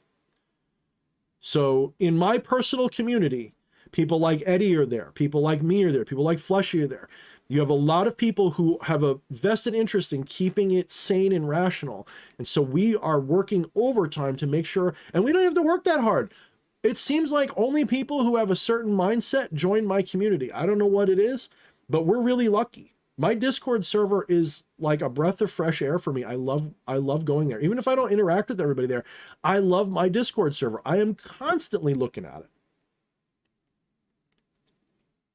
Lucas, one thing I will warn you of, if you're not active for 30 days or more, you may get booted. It's nothing personal. I have a bot set up, and every once in a while I turn it on, and it boots out anybody that's over 30 days inactive, because I want to keep it active only. So just get in there and be like, hi, everybody, and just make sure you make a post, and then that way you don't get booted out. And if you got booted out, anybody listening right now, if you ever got booted out of my server, that's why you got booted out, probably, unless you pissed me off, like you said something really fucked up. And I will probably tell you, and you'll be blocked and banned if that happened. We actually had somebody try to join recently, which had a lot of drama surrounding them, and I'm just like, nope, that shit's too much of a hot potato.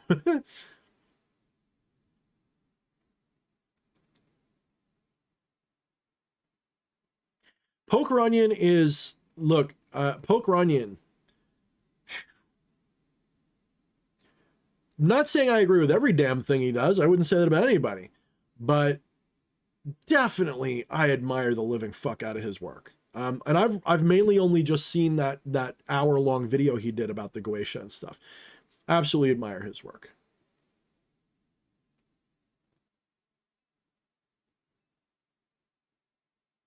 Yeah, Jasonium, I've seen that. I mean, we all comment on things, but, you know, it's none of my damn business, most of this shit. Most of the time, it's none of my damn business, and when it is, I do my best to say what I gotta say and get the fuck out.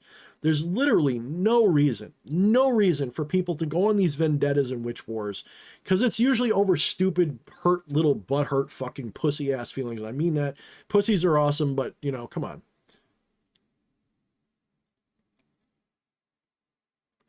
I find it really just disgusting. I mean, I really do. Like, we're not talking, like, here's the thing, right? I will get into an argument on Facebook, and I'll block the person. I'm not going to then go and talk shit about them everywhere. I might bitch to my wife. I might mention to Fleshy, if this person's in our server, we got to get rid of them because they were nasty to me. But it doesn't turn into, I must destroy their whole social media life. I need to go out of my way to expose them to the community because they said something rude to me. The only exceptions I've ever made were when people sent me death threats or anything related to something like that. That's the only exception I've made. Like when people talk shit about my wife to try to piss me off, I post that shit publicly because it's like, look how gross that is. That's just gross. But I'm not here to expose people for being rude and nasty. You call me a fat, stupid, conceited jerk. Good. Enjoy your opinion. You're blocked, by the way. That's it. I don't need to go and show everybody in the community that you're an asshole. I don't need to do that. Why does everybody? Can you guys please explain? We all know why, right? We all know why everyone's got to do that. But what the fuck is so weak about all of you motherfuckers that when someone says something nasty, you've got to go out of your way to try to talk shit about everybody? And I'm talking even to people that I love and respect as friends. Some of you guys have no fucking chill. They talked about how you looked. Who cares? Some of these people are just lunatics. We had somebody recently, Malaki Molokai, whatever his fucking name is, sending everybody literal death threats. I think he's still in jail right now. Malachi Molina. Thank you, sweetie. Malachi Molina sent about, I don't know, 24 people literal death threats? Okay, that's somebody you got exposed because that's some crazy shit. But somebody who calls you dumb, fat, you know, conceited, arrogant, egotistical, makes fun of you on their fucking YouTube channel. Who gives a shit? The only time that I feel like it's warranted is if they're slandering you in a way that you got to respond to. And that's obviously, there's no black and white there. It's really a judgment call. I had somebody claim that I was stealing their work. And I'm like, I didn't even know you existed. There was somebody a while back, I don't remember the name of the channel even. They're a total psycho though. They got like 5 times the amount of the community I've got, apparently. And they named me as part of some other people in Bog who was stealing their content, stealing their stuff, stealing their work, and putting it in my books. And I'm like, I've never heard of you. I've never seen any of your content before. I've never taken anything you've ever said or written anywhere and copied it. I've never, if it resonates with what you're saying, it's either because I discovered something similar or it's common knowledge and we all know it and I just repeated it. You know, I'll be like, throw your incense offerings, use your incense offerings this way, or drink the offering or something. Oh, I said that, that's stealing. Dude, you know how many occultists say that? Like, I mean, if anything, I'm stealing from a bunch of people screaming it. I'm not stealing anything if that's the case. That's my point though.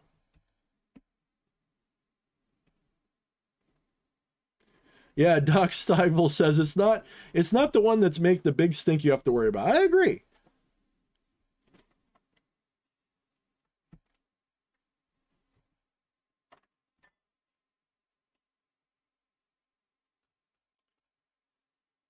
But here's the funny part, all right? And I'm going to turn the mirror on you guys for a minute. I can show you the difference in reaction I get when it's drama versus useful information. Every single one of you guys watching my channel right now I guarantee you, if I go down through this chat, every single one of you who says, I hate the drama in the community, you're still there front row when it's a drama video. I don't mean that to hurt you. I just hope you guys know that I can see analytics on my channel about what things get the most traction. If I make a video that is like absolute metaphysical gold, it'll get an average or below actually average number of views, interestingly enough. But if I say something like, and I'm just saying a name like VK or EA or Necro Nikki hates me, and we're fighting now, that video is going to have like 10 times the views. Automatically. I know, Doc Stivel says, I know, it's entertaining. Yeah, I mean, the reason I'm saying this is because like y'all some Jerry Springer watching motherfuckers. And then the part that irks me though is you'll turn around and be like, I hate that, stop doing it. Well, stop watching it. Stop feeding it. And he says, it is human nature. But I guess maybe I'm on the spectrum so much that I think certain things in human nature are just gross. When I see drama videos pop up, I skip most of those. Hey, Camilla's here. What's up, sweetie? Say hi, everybody. There we go. I don't know if you can hear her.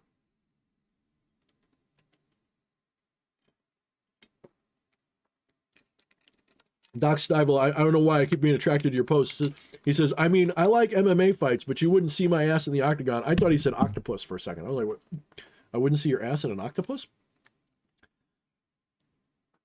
I know, Jojo. Jojo says, many of us watch all your videos. When you post drama, the ones that come over to watch it. And yeah, I mean, no, I'm not saying that. I'm just saying I can see the analytics. I see what's getting watched.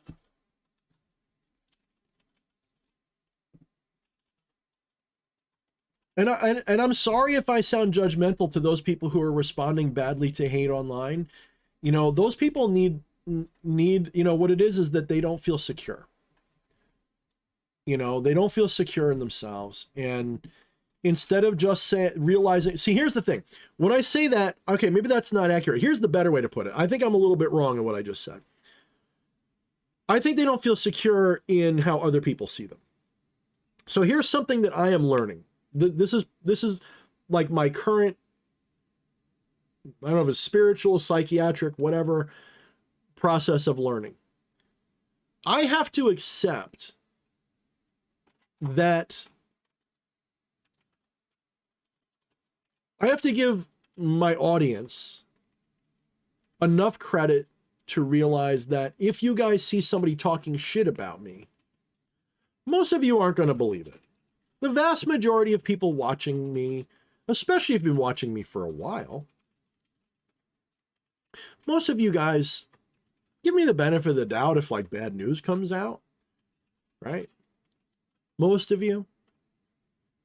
And if I lose one or two people to a hater, then you didn't really like me. Like there's a meme that goes around every now and then. I saw it again recently. It says, you know, if you're afraid of being yourself around people because you don't want to lose your friends, then you have to realize they were never really your friends.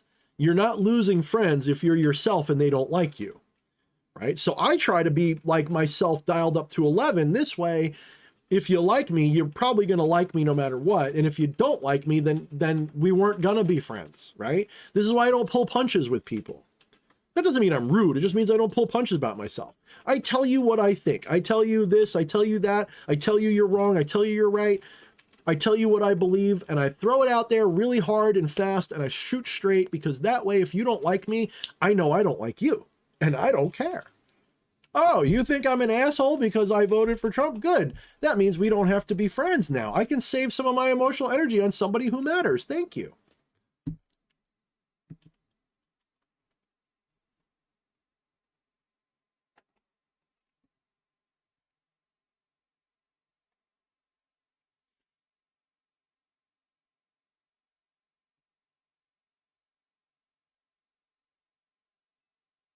So, I mean, I'm bitching about the drama, but I'm not. I'm more bitching about the fact that,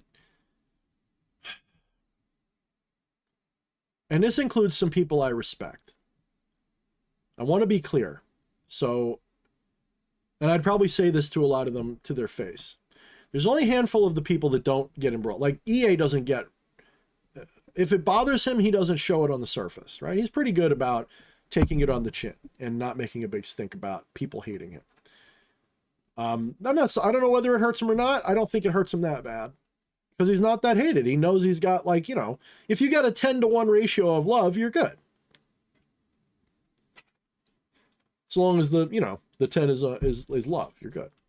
Like if I post a video and I get 100 likes and 1 dislike, I don't care. 3 dislikes, don't care. If I get 20 dislikes, I'm a little worried, right? It takes that much for me to worry.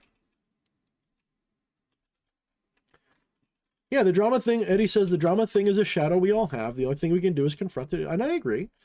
I agree. I think that's a shadow most, if not all of us, have on some level. And I think that we can't fight that shadow. We've got to accept that shadow. And the only way to really integrate that is to recognize why it bothers you.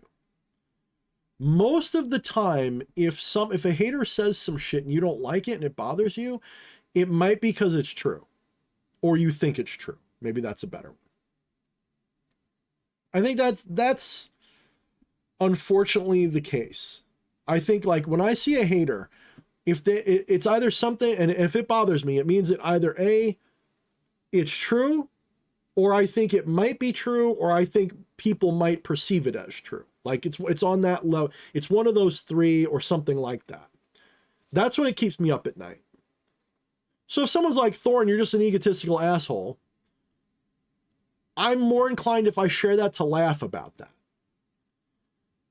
If someone says, Thorne, I think you're wrong about this position, I'll argue that, usually from a neutral place until they say something rude. But if someone is like, I mean, I don't know, you guys probably see, I don't really respond to drama very much. I really don't, except to joke about it. Like when people take credit for my computer burning up. I think that's hilarious. It's annoying, but it's hilarious. Like, it's not like I'm saying, do it again, daddy. I'm just saying, it's just dumb. But if someone like, I see people getting pissed off and trying to expose each other, even people that I'm friends with online. Some of you might even know the people I'm talking about. And they're getting all mad because someone said something about how they look, or something like that, or the work that they did, or the associations they have, and they get all mad about it, and then they gotta freaking shame them everywhere, and it's like, obviously this bothers you a lot. That's probably because there's some truth, isn't there? Like, you're sensitive about it because there's some truth to it.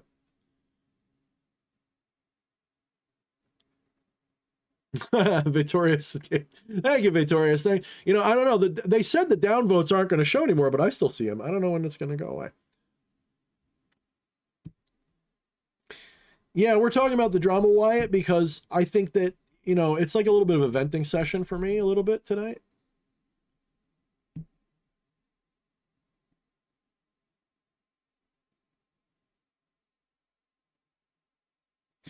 Interesting point, Doc. Doc says, hard to argue non-dualism. I think you mean argue against. I always ponder how long a guru of old had to sit fast and contemplate it. Whatever competition they were in, they won. Interesting. Here's how non-duality really emerges, okay? Non-duality emerges not as an argument, but as an understanding of the ever-present silence that surrounds the arguments. That may be one of the most poetic ways to describe non-duality I've ever found. So non-duality is never something you can be convinced of. I cannot convince you. So a good analogy would be this. A person who's like this, you can never convince them that they see a sunset. Even if you turn them to face that sunset and describe it in vivid detail, until they remove the hands from their eyes, they're never going to see that sunset. You can't convince them by describing the sunset what it looks like. They have to see it. And non-duality is exactly like that. I can't convince you of non-duality with logic and reason. That doesn't mean you can't talk about it logically and reasonably. It just means it is not a provable ontology. Rather, it's a discoverable one. Just like I can't prove to you what the color blue looks like, but I can absolutely point you at the color blue and have you see it.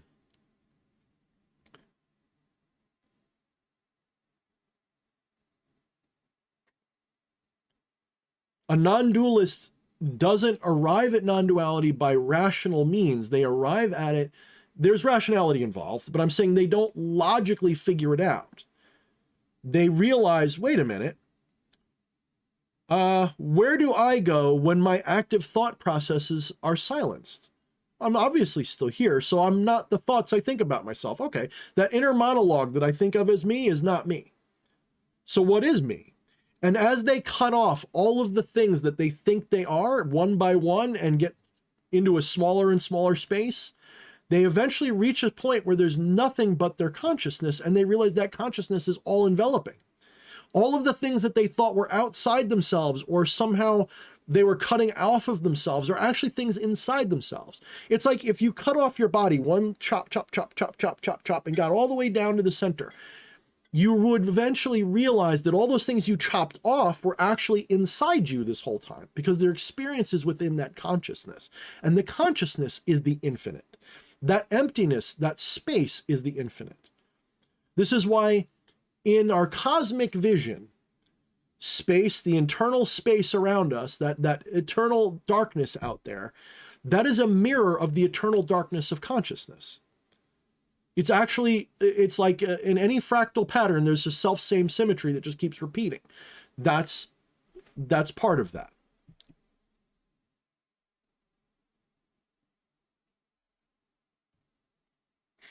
Will Invictus says, non-dual realization, quite frankly, nearly drove me mad. Not sure I came back from that, quite frankly. Yeah, it's a kind of madness. It really is. Actually, this is... It's interesting you say that, because I actually put it opposite. I think that non-duality is sanity, and this is the insanity.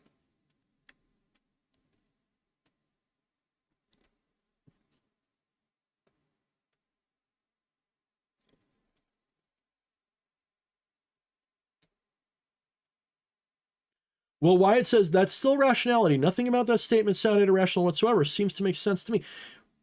Yes, but that's not non-duality.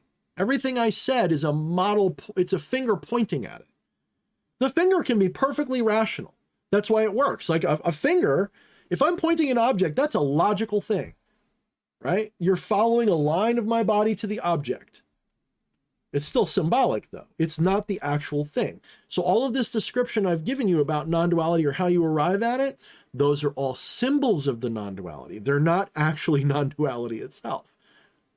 So this is why there is a disconnect. I mean, according to Vedic sources and other non-dual traditions, there's different paths to a non-dual realization. There is the contemplative one, the doctrinal one, the practice one, and you can interact, you can do them all together, you know, any one of them separate. But here's the thing, and this is what people don't realize. You can't cause someone to have a non-dual awakening. You literally cannot be convinced of non-duality.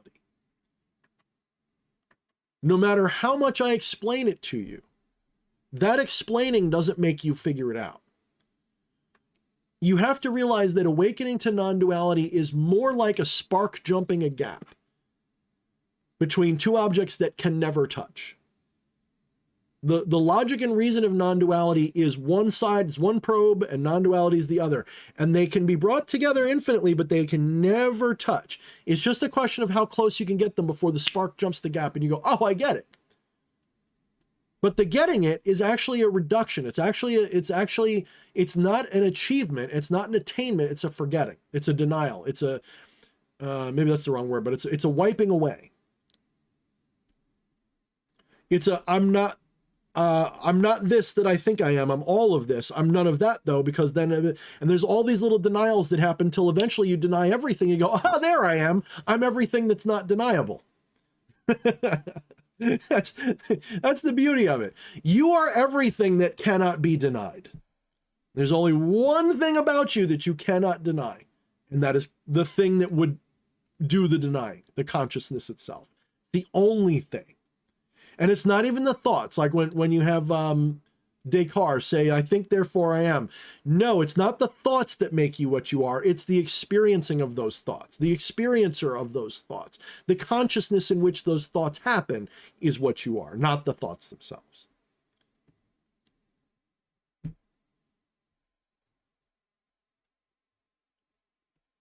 Yeah, a little bit Drac-Look Moon. If I'm ever saying that's wrong, Draw-Look Moon. I know it's like a tongue twister to me. Like, I don't know.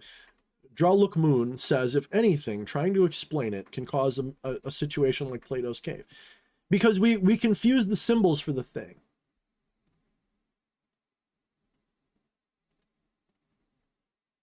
Right? That's what Plato's cave's analogy is. Plato's interesting because Plato, remember, he's secondhand. People often think it's Plato's wisdom that's there, and a lot of it is. But Plato's secondhand wisdom. You know, it's really Socrates. And he, in a lot of ways, he's a brilliant mind, but in a lot of ways, I sort of get the impression that he's repeating wisdom, not necessarily the originator of it. And I think that because, like, let's take, for example, Plato's theory of forms, right? Plato's right on the money, but then he stops short of what I think the truth is. Like, he talks about things as if they have a true form, meaning like a true name, basically, the equivalent of a true name in the old sense, right? A true descriptor. The problem is that description is a superficial projection of the unknowable truth behind it. You guys have seen me do this analogy a billion times. I'm not going to do it again right now, but every object that you experience in your world is a symbol of what it really is. The clap analogy, I think I did on my last one. That is not a clap, right? The sound you just heard is not a clap. The feeling I just felt is not a clap. The way it looked is not a clap. Those are all things a clap projects into your experience. A clap is invisible. A clap is non-audible. A clap is insensible. You cannot know a clap by any of these mortal senses or experiences, but a clap exists all the same.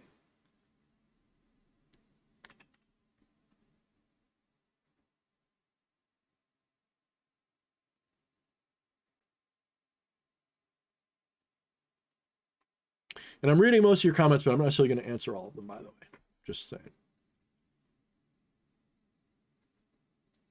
Alan Watts is probably, like, Alan Watts, Terence McKenna, and whoever Carlos Castaneda really is.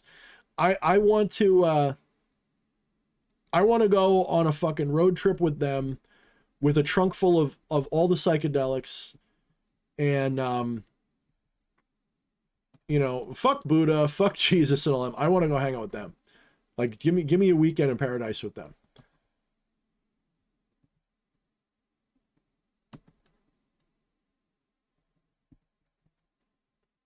I have a feeling Alan Watts would be like, "Oh, you're too deep in your head, but you're right." Like, I would love to hear how he would respond to me. I think he would fucking put me in my place so hard. I would love that. And meanwhile, Terrence McKenna would be like, "You're all wrong. You just don't see it." I fucking love to hang out with the three of them, man. That would be just so fucking great. And Carlos, like, they'd all, oh man, that would be great. Oh, that would be so great. Maybe I'll put a little Rupert Spera in there too. Give me a little Rupert Spera. Throw him in there too. Yeah, Victoria says, "Lol, DH, you're already them." Yeah, man, from that non-dual perspective, you're right. And they live on in me, the ones that are dead, and I live on in them when they were alive. We're all one. But, you know, like Alan Watts was like my Obi-Wan Kenobi. Yeah, Doc says, yeah, Terrence would be like, yeah, whatever, here, eat this. Oh man, that would be fucking great. Oh man, that would be fucking great. That would be like I would just be like, honey, don't expect me to come home in a month unless you want to come along. Whew. Dice Controller asks, DH, would you suggest becoming a con man to heighten your understanding of human nature? Full disclosure, when I was growing up, I was a little bit more of a criminal than I am now. So I straightened out when I was in my 20s, but I don't know if I'd call myself a con man, but I was definitely a thief and a rebel and all those things. I sold chemical substances and stuff, beat people up, all kinds of good stuff. Only the bad people, though. I didn't beat up good people. I was selective in my bullying.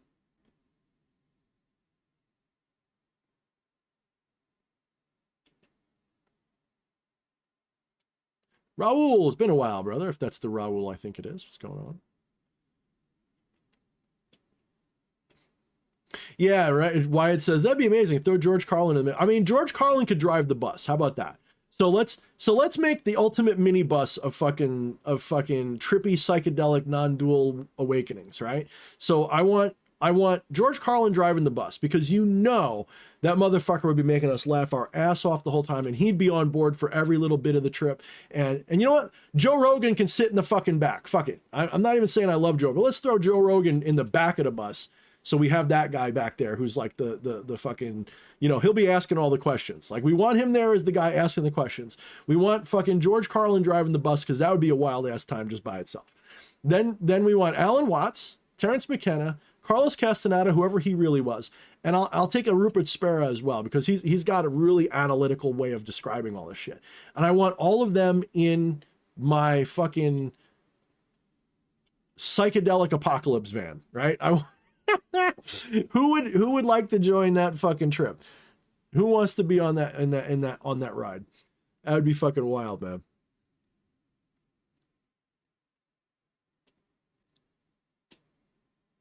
Yeah, that's true. Shiny Town Station. Oh man, George Carlin, something else. You know, I didn't like George Carlin in the 90s. I don't know what it was. I didn't really start to like him until the 2000s. I think I was a little too uptight in the ass for some reason. I don't know why. I think it's because of the time I was different at the time. I wasn't quite so freedom-minded. Yeah, Terrence would not be driving a Mobius. Terrence would not be driving. We wouldn't let him drive, probably. Yeah.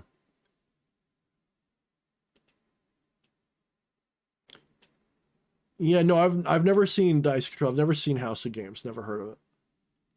I don't watch much TV, actually.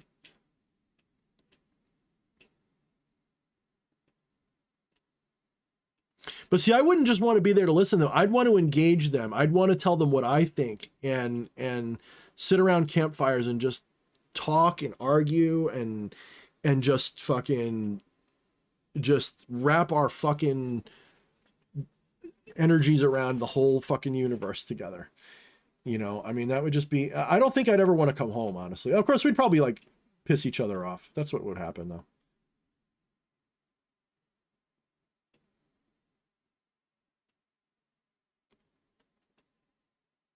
We'd probably end up somewhere and fucking, you know, Terrence McKenna would probably like stumble out puking. No, I'm kidding.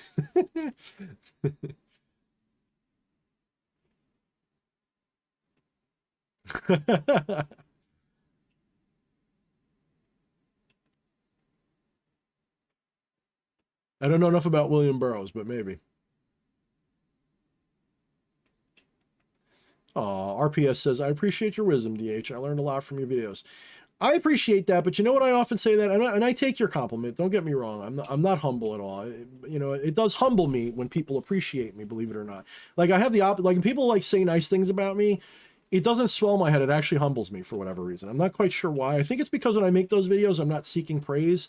I'm doing it to get it out, like I'm taking a shit, and it bothers me to keep it in my head without telling it to people. I'm honest about that. I don't do that for clout. And then when people say that they got something from it, I'm like, I really hope I did a good job on that video. I didn't steer you wrong.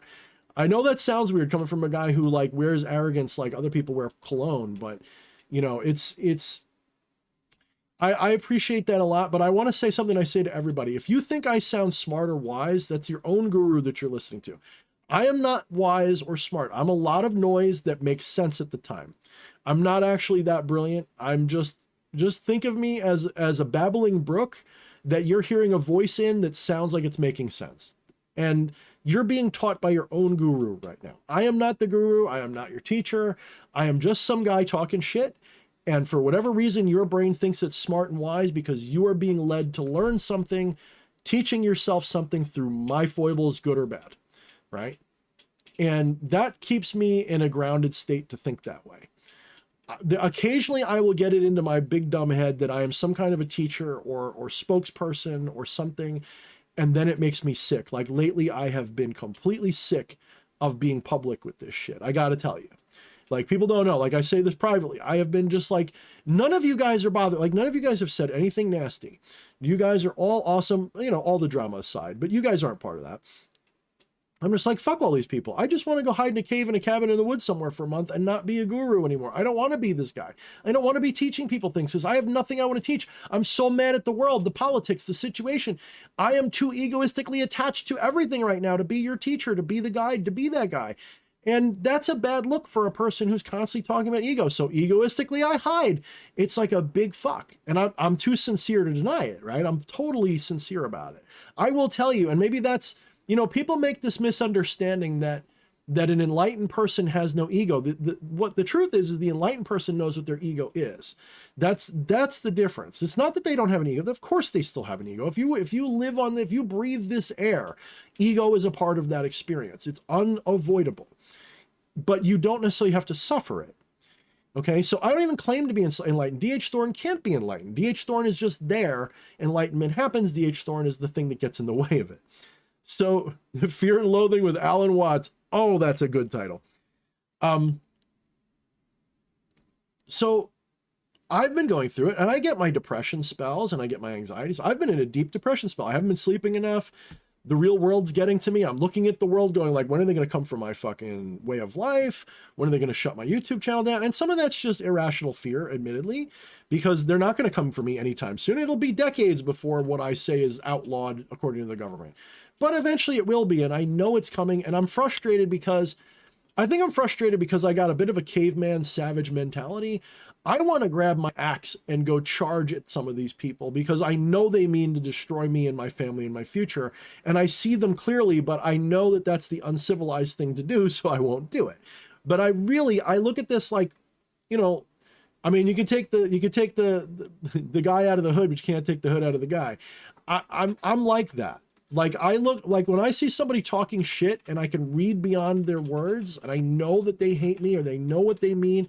And I go, ooh, a big part of me just wants to throw down with you because I know that like if this was the schoolyard or the old hood, we'd be fighting sooner or later. So I might as well throw the first punch. And I wasn't afraid to sucker if I had to. If I thought you were a threat, I'd sucker your ass. I didn't give a fuck.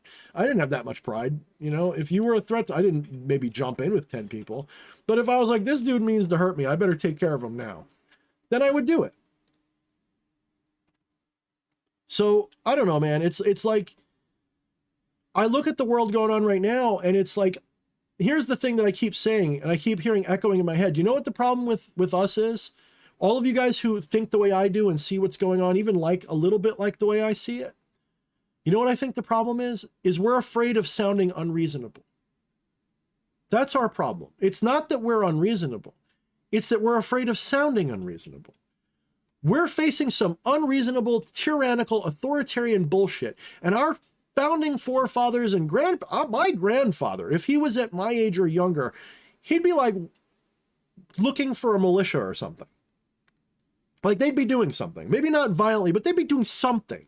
Not just bitching about it online. Yet here we are going, oh, they're oppressing me. I'm so oppressed as I sit here with my opulent home. I'm so oppressed. Everything sucks so bad. I can't speak my mind on YouTube. As I speak my mind on YouTube, they're censoring us left and right as they don't censor what I'm saying. Not saying that they're not doing that stuff, but like we're complete pussies. It's like, and we're afraid of pissing off everybody. That's the problem.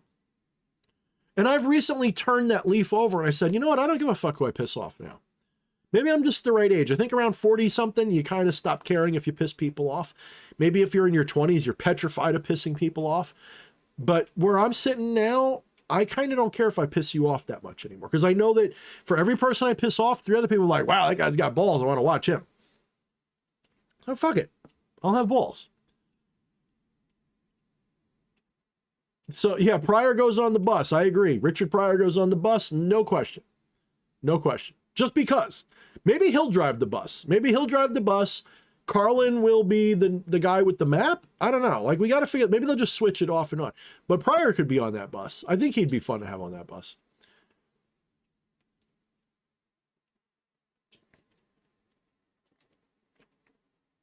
It's a short bus. Either that or it's a van with a wizard on the side. One or the other. But yeah, so I think we've become scared of pissing people off. And we've reached a point now where if people don't realize what's going on, there's not much more we can do to wake them up. Right? If you're just waking up now, you're like at the tail end of like when it's like you could tell people is like either attention spans or IQ levels or something, because if you're just waking up now, like you're so brainwashed. But at least you're waking up now. But if you're not waking up after 20 and 21 to what they're doing, you don't necessarily have to get it right on who's the good guy. But if you don't realize what they're doing by now and completely skeptical of everything the establishment says, like if you're still watching Fox, CNN, any of those, you still haven't woke up. You're still not awake yet.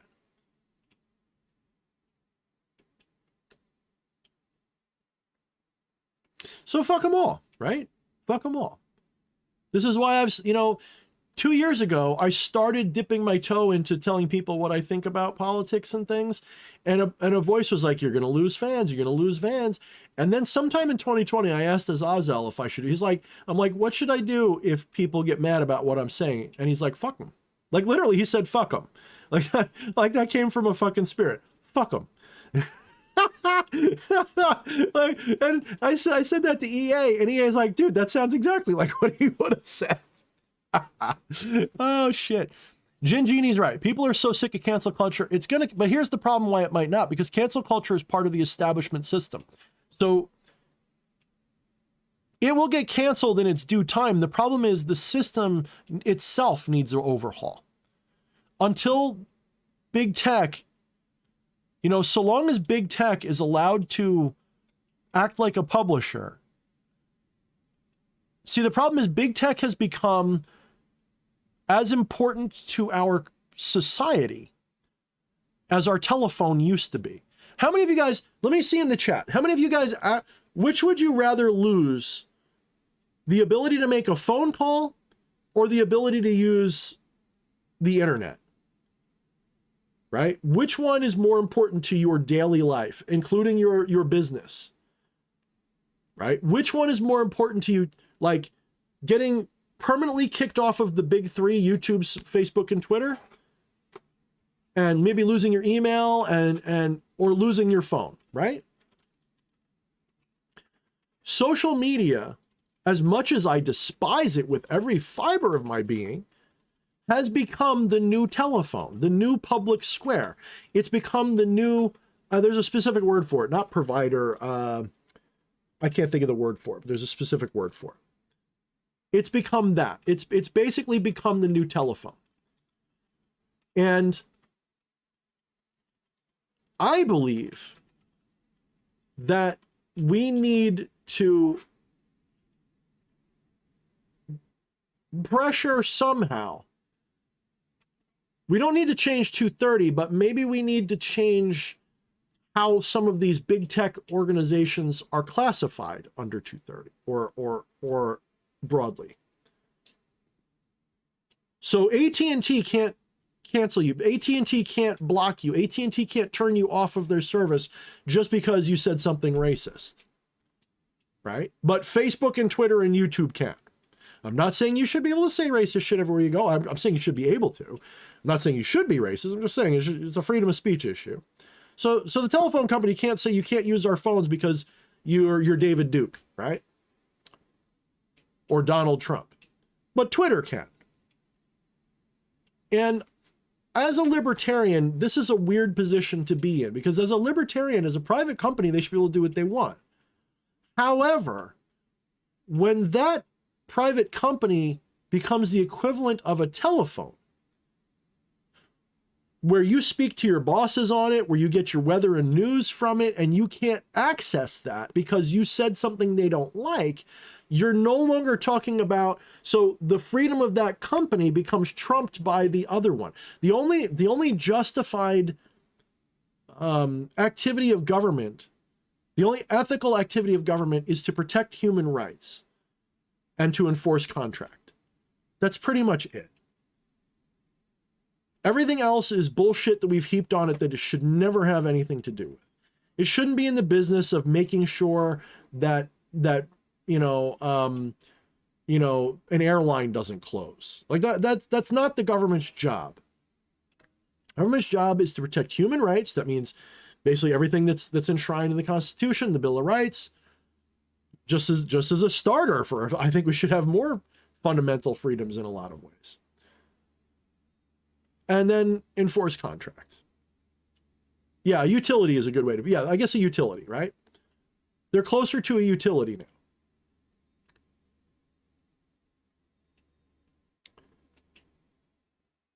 So these things, from a libertarian perspective, you can argue, well, they're private companies, they should do what they want. Yes, but if something is a utility, there comes a point where access to that utility becomes a human right. So you can't, for example, in my opinion, even as a libertarian, you can't make it illegal for people to drink water out of a lake because everybody owns one person owns the lake. We all got to die because one person owns that lake. No, there has to be a limit there somewhere. It gets a little cloudy because how that limit forms creates power. But the thing about, libertarianism isn't about absolutes. There's a statement in libertarianism that says taxation is theft. I say this to people all the time. Taxation is theft, right? That sounds like an absolute, and it is. It's an absolute point. Taxation is always equivalent to theft, okay? Always. But that doesn't mean you can't ever steal, right? The point of that statement is to say that in order to tax someone, you must have a need that supersedes the ethical conundrum of theft. So, for example, if you are starving and dying on the street, and there is a produce stand, and you sneak up and steal a potato and eat it,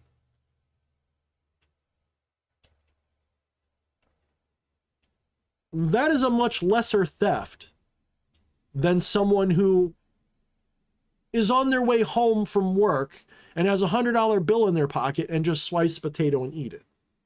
So what I'm saying is that I'm not saying it's good that they stole, but I'm saying we can justify the theft.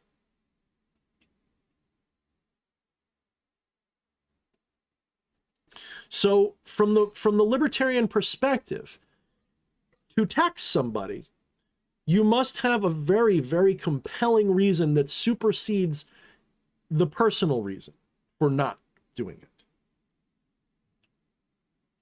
So the same thing applies to this. We can say, yes, private businesses have a right to associate as they wish. However, at some point, that company becomes, as we call it, a utility. And while it becomes a gray kind of thing. So I think that as a utility, these corporations, they really should be labeled as utility or something like it. Come up with some new thing so it's a little different and these corporations can feel special, I guess. That's the only answer that preserves everybody.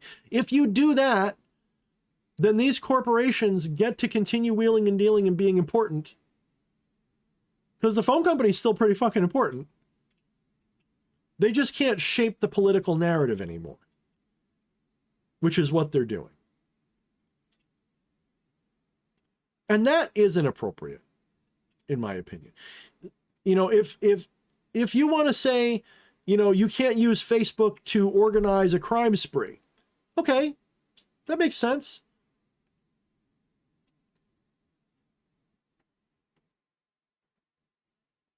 I don't know what Raul's saying. Raul's like all off. I don't know what they're saying. What's Raul? Anybody know what Raul's on about? I don't want to be rude, in case that's the Raul, because like sometimes I think Raul says some weird stuff. Raul, what are you talking about, my friend? Raul says Dunning-Kruger.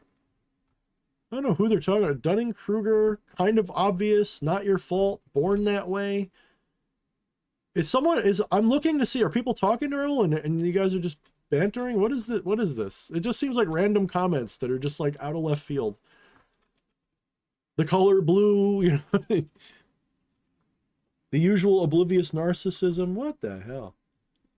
That and being closeted. Yup, it shows. There. It's a short bus, all right. Golden. I think they're trolling. If they're trolling, they will reveal themselves now that I have targeted them. They will reveal themselves as a troll. If not, then I don't know what they're saying. Maybe they're just smoking a nice fat J. Raul, are you high? If you're being a douche, we will silence you. If you're just high, but enjoy yourself and continue being a douche. Oh my goodness. Wyatt says, I have no clue. I've been trying to figure it out for like 7 minutes. I know. I'm just like, I'm looking at this like, what the hell are we even reading here? Like, I'm not even mad. I just don't get it. Yeah, CM Hell in the kind of says, CIA plant. They're a glowing one. They're glowy. Raul's are glowy. I'm just wondering if that's the Raul that's been here before, because there's a Raul that has been here before and was pretty cool a few times. I don't know if it's the same Raul. The power of Thorne compels you. The power of Thorne. Oh my goodness. I mean, I don't deny being douchey. Someone said that I was a condescending douche because I asked them not to be rude on my channel. It's like a week ago, a couple days ago. Like, don't be such a condescending douche. And I'm just like, please don't. I posted the thing about Kyle and they started talking about illusions and shit. I'm like, please go to the video that talks about stuff like that. Don't pollute this. It's like I'm bringing up like that I like tacos and you want to talk about like, you know, something else. Yeah, I don't know if that's Fernandez. Like, Raul Fernandez is cool. I don't know. RPS. Raul is pissed. He looks like Gilbert Gottfried without the favor. Oh, damn. You know why I like a diss like that? Because it's just so low. It's so high energy on its low energy level. It's just so basic. It's just so basic. It's so good.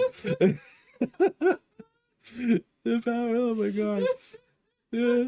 I'm not even mad, Raul. I just don't know what you're doing, man. I don't know if you're just trying to be a douchey troll or you're just trying to get it. It's fucking funny, man. I don't know. I don't like haters. Haters get blocked, but if you're just being a funny troll, I usually let it slide. I don't know. Thanks for entertaining us, Raul. I appreciate it. I don't know what the fuck you're saying. If you're trying to piss me off, it's not working. You're entertaining the shit out of me. Gilbert is neither rich neither rich nor famous. Well, I think he'd be what, infamous? Like everyone knows who he is, but nobody likes him. Like nobody goes, ooh, it's fucking Gilbert Gottfried. Yay! Like, all right, everybody in the comments, tell me for true. if someone told you that Gilbert Gottfried was coming to your local, like whatever, to put on a show, would you pay to go or pay not to go? And I'm not even saying I hate the guy. Let's just be honest. Definitely not A-list, right? This Gilbert Gottfried was, all right. Also in the comments, show your age. How many of you guys know Up All Night? How many of you guys remember Gilbert Gottfried's Up All Night shit? Do you guys remember that? How many used to watch those fucking softcore fucking weird ass comedies that were on at fucking, what was it, USA? Channel 20 for me, I think it was. I think it was USA. It was either USA or TNT. I think it was USA. Oh my God. I'd pay not to go, Victoria says. Oh man. I like these comedy streams. It's good shit. Jojo says, I don't think I'd go.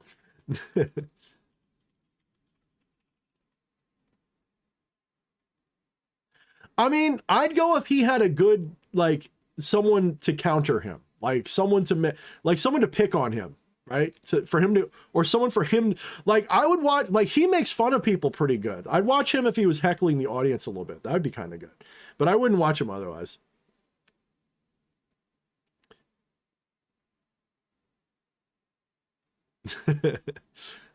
Wyatt says, I don't know what Raul was talking about at all, but I consider him a genius. I mean, I don't know.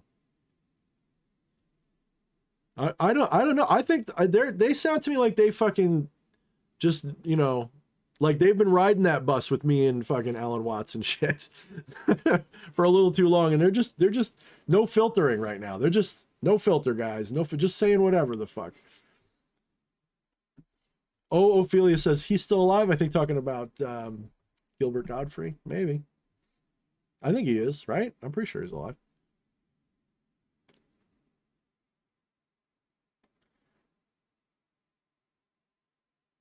Yeah, I remember Rhonda. I remember Rhonda too. Me Too says USA Up All Night, Gilbert Gottfried's and Rhonda. I remember Rhonda. Oh, fuck off. Yeah, Jules, he's good. Yeah, that's what I'm saying, Jules. I think he is good at roasting people. I think that I would go to see. So, like, if you had Godfrey roast me, I would watch that. I would watch Godfrey roasting somebody. Yeah, I think I would. But I wouldn't go see him otherwise. I wouldn't go see him for himself.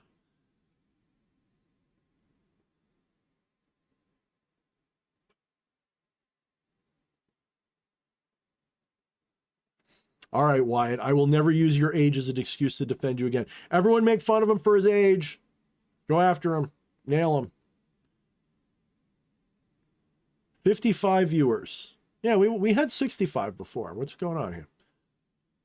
Is it the Gilbert Gottfried stuff? He's just so, like, weird. Nobody likes him. Everyone's just leaving. You know what it is, though? A lot of that concurrent viewer thing is it'll flip. Like, it's something to do with, like, people will be watching and maybe they'll tune out for a minute to check something else out, or they drop connection or something. So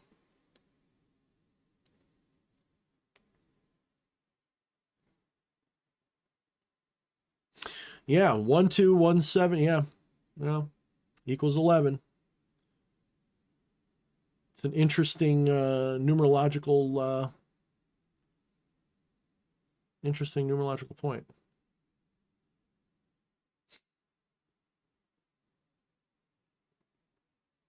11 is a powerful number. 11, 22. 11 is pretty powerful. 22 is the worst.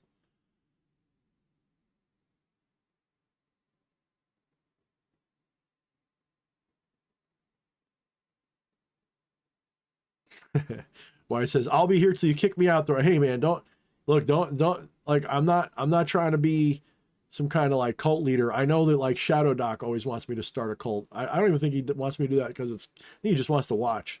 He just wants to see what happens when a cult forms. Not gonna lie, guys, I've been kicking around the idea of creating, you know, I have this other book I'm writing, but I'm wondering if maybe I should shift my attention to something else a little bit.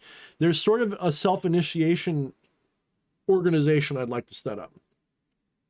So I was admiring Temple of Ascending Flame the other night, and I'm like, you know what? Maybe I should do my own version of that stuff. Make some kind of a self-initiation program. Maybe have a Like the outer element is you can initiate yourself and be happy with it. If you want recognition for it, you can undergo a test for a price, some kind of a testing. Like we go through, we talk, something like that. See if you get it, and you get initiated into it officially. And that would, I don't know. I have to see. I'm still watering. I'm still rolling in my mouth. I don't want to make it like the whole point is not to make it so that you pay to get the inner information. It would be the most important stuff would be on the outside and free, and any secrets on the inside would be just like, we want to make sure you get it before you get the rest, kind of thing. So I think sometimes, the reason why I would hide things behind paywalls and things like that is because some of that stuff, it's more art than it is. So here's how I break it down, right? All my non-dualistic lectures are free. All my demon reviews are free, because those are things that I'm doing. I'm giving you a report. Like, I'm reporting on something that you can go find. Like, I'm not telling you something that I created. I'm telling you something that is information that's free out there in the conscious sphere, right? So if I say to you, here's my secrets of they're not really secrets, right? These are things that are just there. But if I tell you, here's a ritual that I created, now that is my own art and product. That I'm not just going to give away. Do you guys understand that? Like, I hope you guys understand how I draw that line, because sometimes people wonder why I sell books but give it away. And you say you don't like paywalls, then how come your books aren't free? Because my book is a labor. Like, there's a labor involved, and it's artful. There's stuff in there. It's different than just me talking in front of a camera, which to me is like, it's just diarrhea coming out of my mouth at that point. When I'm writing, I'm doing a lot of editing. I'm doing a lot of artful commentary. I'm doing extra research. And a lot of the time I'm adding artistic flair to it, meaning I'm creating rituals for you or programs for you to try. Anybody who's read my books knows what I'm talking about. So I don't like paywalls to things that should be free. Like, there's, transcendental meditation, for example. There's this transcendental meditation organization. They will charge you like $1,000 goddamn dollars for a mantra, for a seed mantra that you could get from your dog. I mean, the seed mantra should come from other people, for the simple fact that you can't see your own shadow clear enough to know what mantra you need to necessarily have. But you can, if you are properly, what's the word I'm looking for? Integrated. You can find your own mantra. You don't need it to be given to you.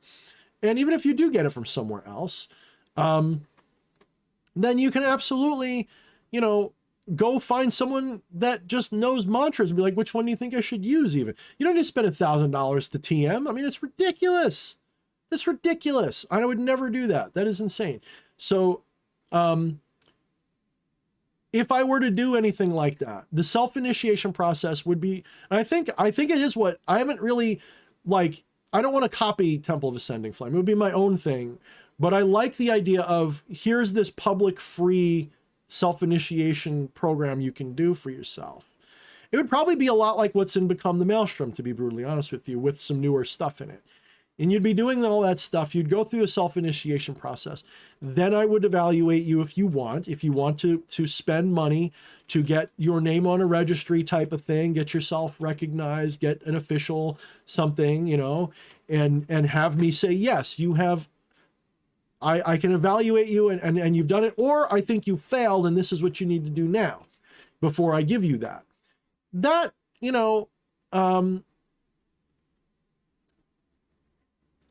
how do I put this? That would be different.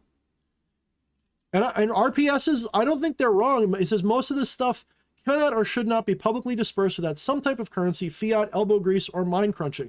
Makes it much more. And yes, you're right. It makes it much more. This is why, this is why I don't do work for free. Even though I don't believe the information should be behind a paywall, I don't feel like things like free and behind a paywall are not necessarily the same thing, right? I mean, if you don't work to get it, then it's not worth anything. So I'm sort of like, I'm not trying to sound like I'm self-contradictory. It's just, there's a lot of nuance here. And so I'm trying to figure out how to do it so it's not just a pyramid scheme to make me money so that you belong to the organization, right?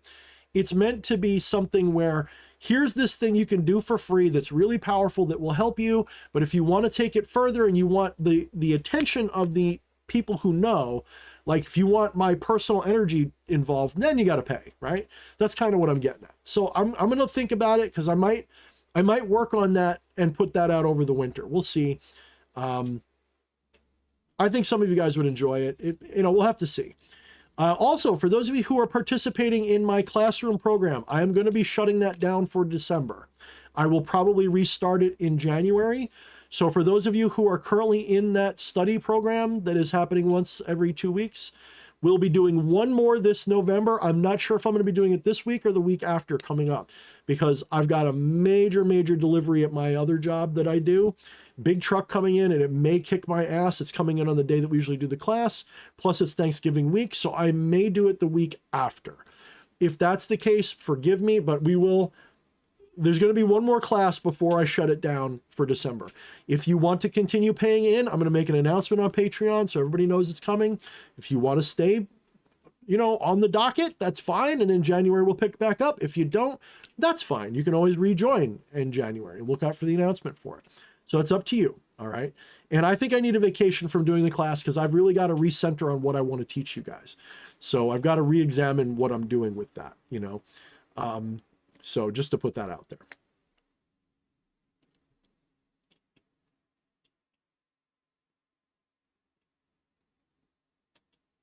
Yeah, so I'm gonna have to look into these ideas. Like I'm sort of all over the place. Yeah, shadow initiation. Victorious asks, can you do a shadow initiation process? I'm having a rough time. I found out I'm a reincarnated necromancer because I'm afraid of ghosts. Victorious, Shadownomicon is it. Shadownomicon is the initiation program. I am not going to be making that for free. No. I mean, that's those of you, there's actually someone who's doing it tonight. There's someone who's gonna be doing it tonight, and I have high hopes for them. And they're doing it right. They took the time to do it all as per the book says. And damn, I'm looking forward to hearing their report. That's all I'm going to say. Yeah, I should do more music. You know what it is? Azazel55 says you should do 555. You should do some more music. I have been in a creative slump because I've been depressed and angry. I've just been in PTSD mode for the last 2 weeks. Everything going on in the world, everything. And it's also just seasonal. I get seasonal depression. Some of you guys know me long enough. You've been following me long enough to know that once the winter months, I guess because I worked outside for 7 years straight, I think I got too much vitamin D and too much sun. And even though I'm a fucking strict ass vampire in my heart, something about me now, like if I don't get the right amount of sleep and daylight, I get sick. I get like, I don't get like sad depressed. I just get like, fuck it. Nothing's fun. Nothing's cool. I have no drive, no gumption. It's like outside of the immediate base needs, feed me, fuck me, and let me go to sleep. That's pretty much it. I don't want to create anything. So I've been in a rut the last 2 or 3 weeks, and it really kind of has sucked. But I've been playing video games and stuff and kind of weaning myself back into the world. And yeah. Goodbye, Will. Will says, good evening, ladies and gentlemen. Thanks, Mr. Thorne. Take care. You're welcome, Will. Thank you for coming. Thank you for your super chat. Thank you for your question. I appreciate you. So let's see. We'll keep going for about another half hour. Okay, guys? Just about another half hour. I'm going to pay the bills a little bit since we got 50 people here. My wife, for those of you who don't know, I don't know if she's got one handy she could throw me to put up on the screen, but my wife just released a fresh batch of mirrors, scrying mirrors. So if you guys are into our style of scrying mirrors, if you go into the pinned comment or in the description of this video, you can find a link to my personal Etsy store. This is one of the simpler. This is her personal one, new one that she made. This is a simpler design. We have some pretty, let me turn the light up a little bit. Got to pay the bills, guys. Forgive me. So don't tune out. We'll be going back to normal talk soon. But I got to pay the bills. 1 or 2 sales would make the difference. Put it that way. Let's see. Get the light up. Come on. Go to daylight. There we go. Okay. Does that help? Does that make it? Yeah, there we go. So these are the scrying mirrors. You can have them, point down, point up, however you want. This is the design that's in Shadownomicon, but they are artistically rendered by my wife. They are encrusted with we don't know if it's actual obsidian or just black glass, but they're sold as obsidian. It's meant to be decorative, but also functional. So these, we have simpler ones like this that are really good for scrying because they're not too distracting. But we have some really decorative ones. I mean, really decorative. Do you have any handy that I could show? Like, they're all wrapped up. Okay. So we have some with, if you go to the Etsy, you'll see we have some with, black light eyes. We have some with gears and stuff and all kinds of cool shit. And there's more project ideas for over the monster. Yeah, the Etsy store is Mind the Shadows, not the associate one. So, in fact, let me go there. I'll see if I can find it real quick. I'm just being lazy. I can find it. So, for those of you who are curious but can't get it in the link, here is the link. Right there, popped up. If you click on that, take a look, save it for later. Might be a good Christmas present for yourself or for others. I use those in scrying. My wife has a giant one in the bedroom. We do sell big ones occasionally. Those obviously are rarer because there's a lot more work goes into them. But I've got stuff I got to put up. I decorate skulls, not real skulls, obviously, but resin skulls. I've got one that I've been working on, but I kind of took a break on it and I haven't gotten back to it. I've got to start making some of these other products. I wanted to make some spell boxes and some things like that, like spell kits, but just haven't been in the mood to make those. Like I want to really make them nice. So, whew, getting dry throat.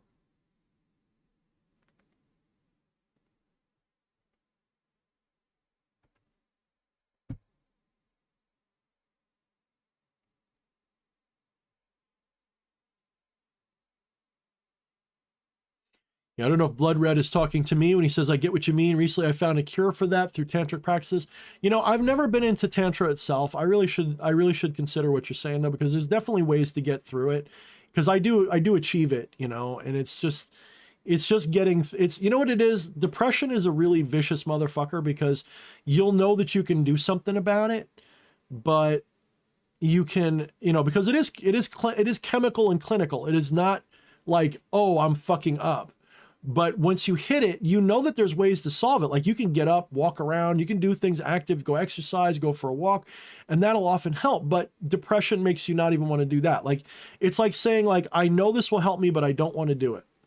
And that's the wild thing about depression. It's almost unbelievable in its ability to keep you in its state. You can know damn well it's happening and be like, nothing I can do about it.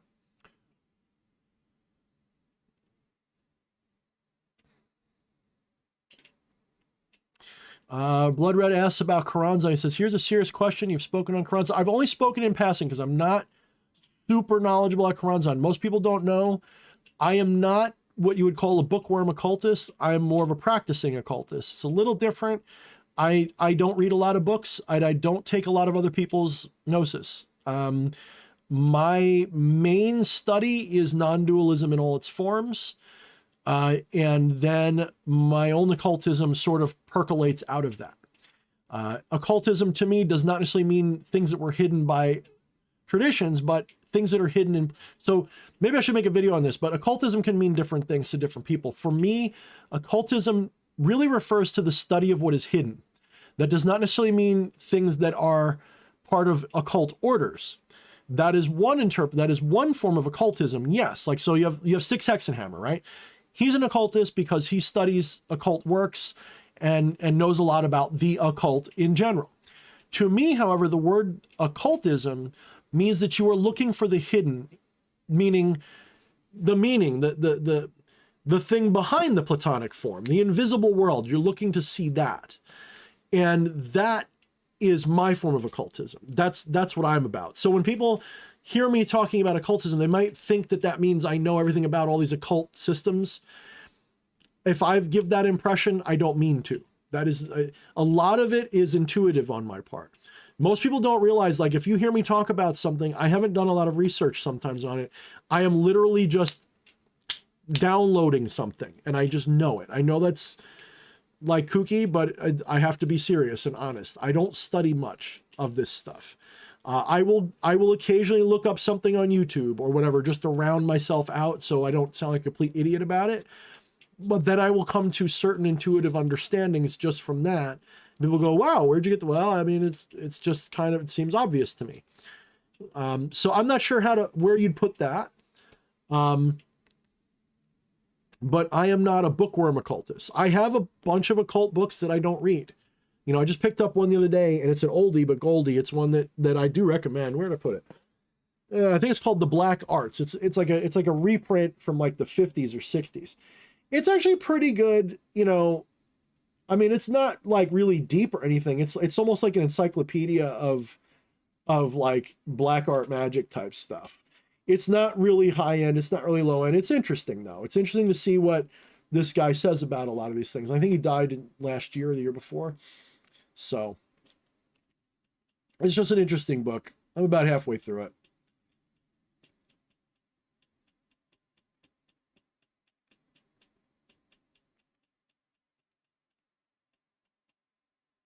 Thank you, Blood.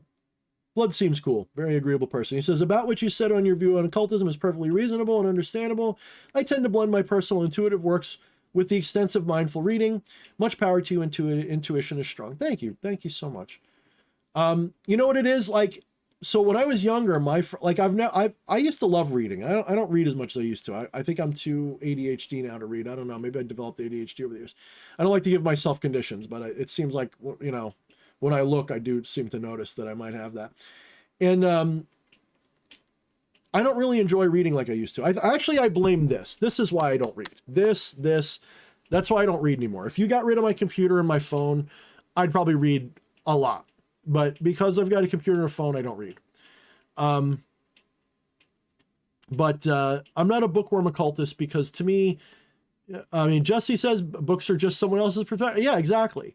So I'm more interested in the basic broad, and then I want to find the specific myself. Right? Maybe I'm too much of an Aries and I like to conquer my own territory. I don't know what it is, but I don't genuinely like other people's gnosis too much. I'd rather hear the questions, right? I'd rather hear the questions. The questions are important to me.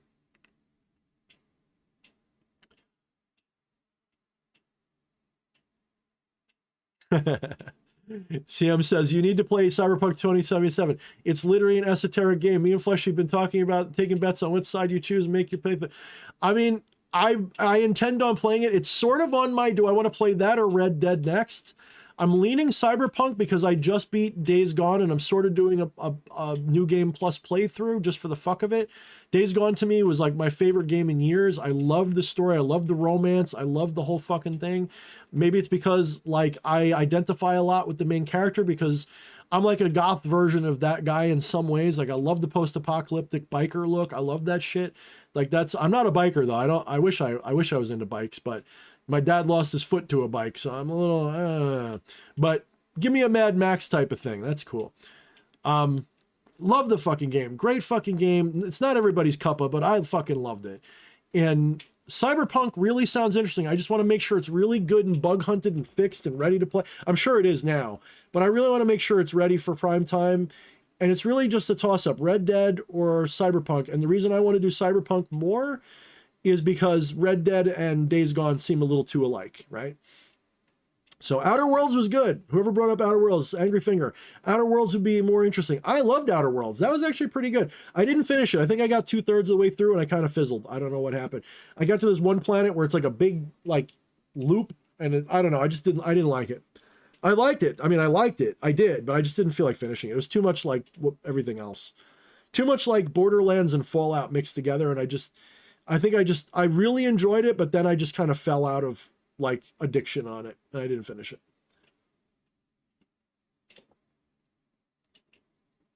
Here's the thing. All right, let me put something in front of you for a second. Eddie's talking about the Abyss. He says, I did my Abyss crossing this year. Fuck, that was intense. The main gnosis I received was that was the great work for my lifetime. And here's the deal, okay?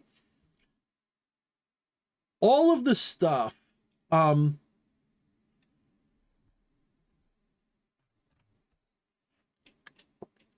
of this magic to me is it's more of a phase for me.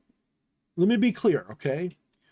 The art of magic being a causal change, right? If that's how you want to see it. That form of thaumaturgy to me is a phase. It's a thing I do for fun. It's not something that I really make a focus of my practice.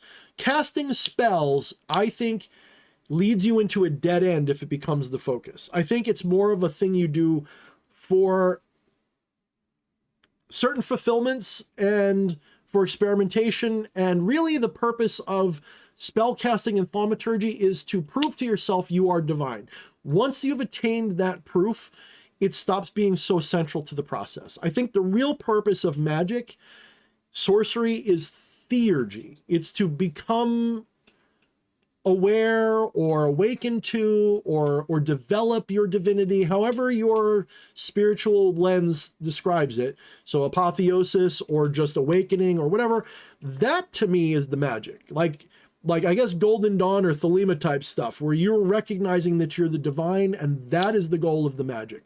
That's what I'm into. Like that's not a phase. That's the great work. That's my goal, is to me, not even achieve divinity. That's silly. It's to properly transmute the mortality and transcend it without getting rid of it, right? Because you don't get rid of your mortality, you transcend it. The mortality stays, but you elevate in a position that language is a problem. I don't want to say superior or you look down on it, but your consciousness expands and mortality is within it, no longer containing it. So most of you guys, here's a way to think of it. Most of you guys right now are divinity contained within mortality. But that's not what you really are. That's the illusion. You think that you're divinity contained by mortality. If only you could elevate this mortality to divine status. But the truth is, you are divinity that has forgotten itself and has focused its attention into its mortal limitation. And so my goal as an occultist, my goal as a spiritualist, my goal as a philosopher and a metaphysician and all these other things, as doing what I'm doing, is really theurgy. It's really not to, when I say to unify with the divine, that is not accurate. That is like when people say, well, Thorne, I thought you were left hand. How dare you unify with no. Don't misunderstand the point here. I'm not trying to unify with anything. Thorne is already in perfect union with the divine. The problem is Thorne gets in the way of that understanding. D.H. Thorne is a important tool of divinity, but it is not divinity by itself. In other words, D.H. Thorne, and it's not to say D.H. Thorne's inferior. It is to say that if you focus all of your attention into your hand to the exclusion of everything else, you're not that hand, but you become that hand. But that hand does not contain you. That hand, you're limiting yourself to that hand. But if you restore your full faculty, you recognize you're the whole body, including the hand. That is what is meant by expanding the consciousness, of attaining apotheosis or whatever. That's really, in my opinion, what it means. So I'm not rejoining the source. I'm remembering I am source. That's from a Gnostic perspective. All right, so let's take a breath because I've kind of got wound up. You guys are talking video games and I'm jealous. I want to talk video games again. What you guys talking about? So I don't know. I know that CM desperately wants me to play Cyberpunk, and it's, you know, I'm going to tell you the games. Hold on. I'm going to give you a list. Here's the games I got to play that I haven't played right now that are sitting on my computer waiting to get played. You ready? All right, let's go from the top. I have got Death's Door. I have got Middle-earth: Shadow of War. I've got Red Dead Redemption 2. I've got Titanfall 2. I have got, what's that one? What's the next one? I got a bunch. I got Final Fantasy 9, never played that. I got Carrion, I got The Ascent, I've got Samaras 3, and I've got a couple others that I don't remember, but I know that they're there. So quite a few of those are like 20 to 100 hour games, and Cyberpunk 2077. I've got all of those games to play.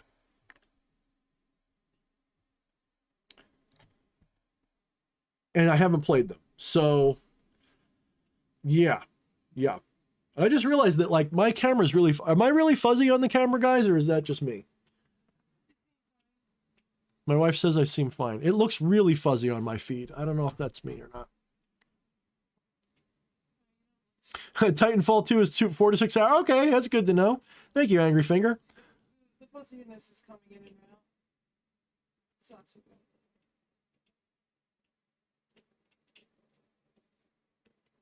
Yeah, you know, here's the other funny thing. Like 20 years ago, I wanted games that were like 40, 50, 60 hours long at least. You know what I want now? You know what the perfect game length for me is now? Jedi Fallen Order. That was perfect. That was absolutely perfect. Like, that was a perfect length game. It was about 20 hours long. Nice story. You could go through it. You could repeat it if you want and find the hidden shit. But if you didn't, it's like 20 hours long, and you do everything in 20 hours. And it was just bite-sized enough for my attention span because I got other shit to do. Unfortunately, I'm not a teenager or even a 20-something where I can spend 10 hours a day playing video games. If I do that like I did the last 2 weeks, it's because I'm depressed and I'm trying to escape something, or I'm trying to fucking just veg out and leave the world alone. You guys may have noticed I haven't put out a video except for that one on BitChute. By the way, if you haven't, subscribe to me on BitChute. That's my main alt tech platform at the moment. Odyssey is there, but I don't use it to upload to at the moment. I have to wrap my head around the whole thing. I'm more of a BitChute person at the moment, but Odyssey picks up all of the stuff I upload. So yeah. CML kind of says, prioritize them by most esoteric for channel content. I know. But like I said, you'll probably get me playing Cyberpunk 2077 first anyway, just because it's more in my mind. It's more in my interest area right now.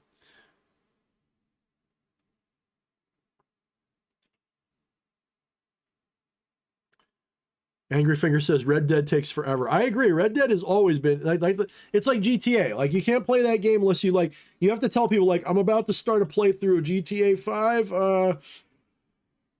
Yeah, hold all calls for a few weeks. Or Skyrim. Skyrim's another example of a game. Like, once you hit Skyrim, like I played Skyrim again and I didn't even beat it. I played it for like 40 or 50 hours again. I got like into the vampire quest a little bit again. I got 3 characters like up to that point. I don't know why I did that. And I just kind of burned out on it. I think, you know what's kind of sucks about Skyrim? The early game in Skyrim and is really fucking good because I love when you're not super powerful. Like, I like playing like a rangery character or a thiefy character or a magey character, right? So I like, one of my favorites is to play a stealthy ranger character that uses illusion magic, right? So I'll use illusion magic so I can sneak up on shit and go invisible and use archery as my ranged attack, right? Or I'll summon as like just for fun. So I love the early game because I feel like some kind of woodsman, and I love like hunting stuff. I love sneaking up on it and shooting at it and slitting its throat. To me, that's like the cool part of the game. But then once you get into like the mid game, like once you're like level 20 or 30 something, like at that point, I get bored and I kind of want to start over. Like, as Ozal just said it, I play like half the game and start over. I'm the same way, and I did that with Skyrim. Like, and it's just a waste of my time. This is a waste of my time. So fuck Skyrim, but I fucking love Skyrim. My only problem with Skyrim is I want to leave Skyrim. I want to go back to like other places where it's not snowy all the time. Like, that's why I like Elder Scrolls Online, because you get to see more of the world, and that's way more on my speed. But yeah. Like, when I play Skyrim, I want to play a Nord, and it's like I feel like playing any other race just feels weird in Skyrim. I don't know why. When I play Elder Scrolls, I usually play a Dark Elf or a Argonian or something. Or actually a Redguard. I play a Redguard actually in Elder Scrolls Online because I like my Redguard Necromancer. I like that guy.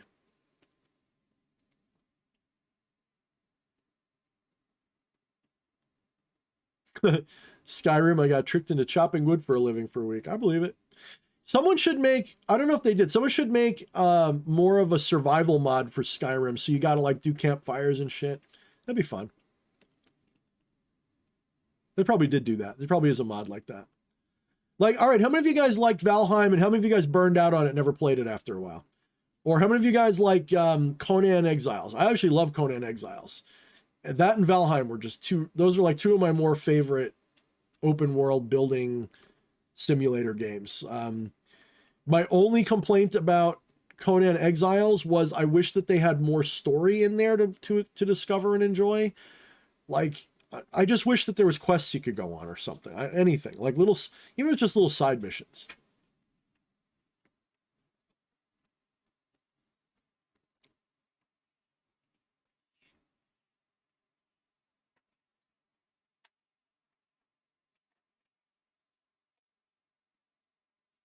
Well, Angry Finger, here's the cool thing about Conan, and I don't mean the MMO. I mean the survival game.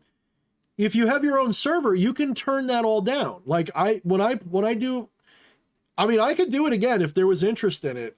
Maybe over the winter I'll do it if two or more people say they want me to do it. I will pay for a server. They only cost like $14 a month for a small one.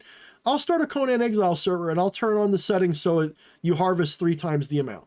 Because when you do that, it's actually fun. Like if you got to sit there and fucking punch rocks for an hour just to build a hut, that's not fun. So I put it on like 2 or 3 times harvest levels. So like you punch a rock once, you get 3 times the amount, and it actually ends up being fun then.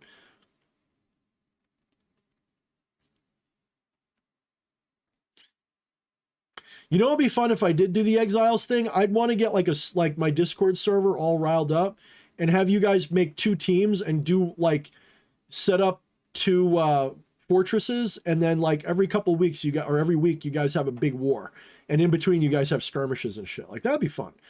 I think that would be fun to set you guys up so that like you have 2 different factions and you got some role play going on. I think that'd be fucking badass. What do you guys think? Who'd want to do that? Would you guys want to do that? If like we set up through my Discord server, you have 2 different factions, or even 3 if you want, and you guys like set it up so that you guys have on a set day, you can have like wars and shit. That way you're prepared for it. You can all get together and have a good time on a big server war. So if you guys want to do that, put a comment somewhere on my Discord that you want to do that, and maybe me and Fleshy will set it up. Fleshy says, "Do it. Let Donger hang free." There he is. What's up, Fleshy? If I was going to do that, it would have to be a significant number of people, though. It wouldn't just be like 2 or 3. It would got to be like 10 plus people would have to get into it. I'd want to even make it more than that, to be honest. I'd want it to have a big, decent size battle, to be fair. And I would just DM that shit. I would just watch from the skies. I wouldn't even fight. I don't like PvP in that game. I would just watch. That's fair, Fleshy. We're only got about like 10 more minutes anyway, then I'm taking off too.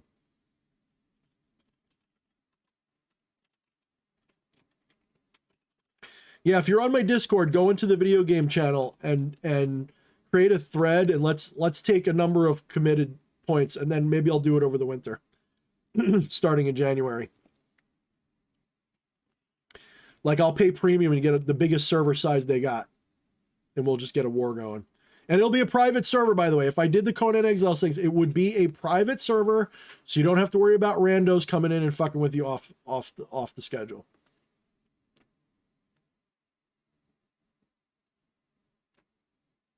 Yeah, we could do that, Eddie. You and I, we got to do it like we're sports commentators. Can you do a good what's his name, the guy with the really memorable voice? Can't remember his name off the top of my head. Howard Cosell, I think it was.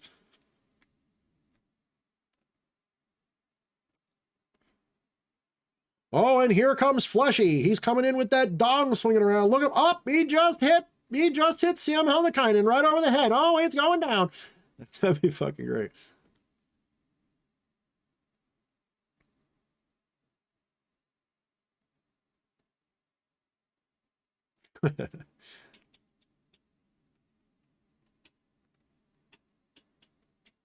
The only games I like PvP in are shooters usually, mainly because, and they've got to be the right shooters. Like I don't like shooters where everybody's a bullet sponge. PlanetSide 2 is like about as spongy as I like it to get, and that's pretty spongy. My preference was games like Counter-Strike, things like that, where like you could die on one burst from your gun. That would be enough. Like I like that better. But like I don't like games where you got to be shot. I don't like fraggy games where you got to shoot each other a lot and then you respawn. I like more tactical type games where like one shot will kill you. I think that's more fun.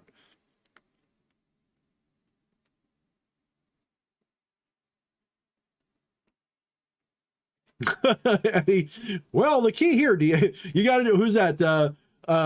What's his damn name? Oh, the football guy. That's a football. What's his fucking name? Oh, he had all Madden. You like Madden, right? Not Madden. Who the fuck was that? Was it Madden? I don't remember now. Fuck, man, that's fucking great. Well, the key here, DH, is that Donger is going to want to kill the other guy before he goes. Now, here's the other cool thing I want to point out, by the way. On Conan Exiles, they have just enough interesting things that a server admin can do that I could literally run a very loose D&D game using that, because I could build the fortress, populate it, have you guys raid it, make a story out of it. Could be done. Not saying I would, but if I got bored, I would, because a lot of work goes into that. But I could technically DM an adventure if you guys were willing to do it, and it would be possible.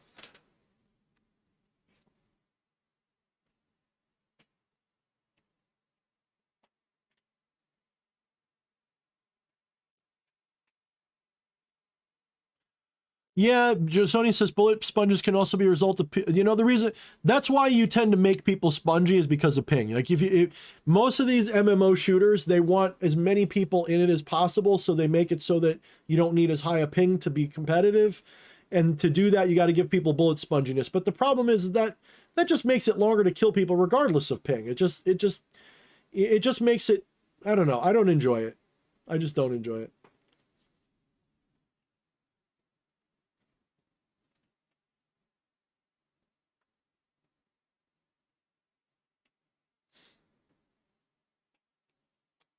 Good night, Azazel. I always say Azazel, but I think it's just Aziel. Thank you, brother or sister. Thank you so much. Great live. About to do some rituals. Peace. Green heart to everybody. What's up? Thank you so much, guys. Listen, guys, I want to because I've been a little depressive, fleshy nose. Things have been bothering me. I don't mind telling you guys. Like, there's a lot of other occultists act like nothing's ever wrong. They're so powerful. And then when you watch them on social media, they're fighting about everything. So I'm way more honest, guys. I will tell you that I'm a human being just like you. Not only do I put my pants on one leg at a time, sometimes I fucking rip a hole in the crotch and it's from farting too hard. And I just have a shitty day. And just like you, bad things happen. And that's not a bad thing. And I don't look at it all on the bright side. Sometimes I just get miserable just like you do. That's part of life. It's a beautiful part of life. It's important. There's nothing wrong with it. And people who deny it or hide it or act like they're powerful about everything are lying to you. Don't listen to them. It's dumb. It's just dumb. Don't listen.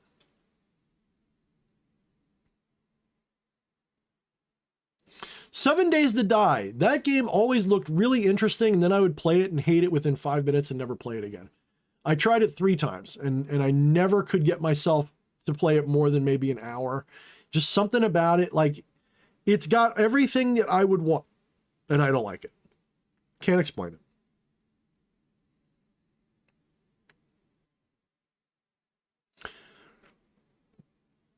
Unlike a game like Mad Max or Days Gone, where I'll just veg out and play them. Go figure.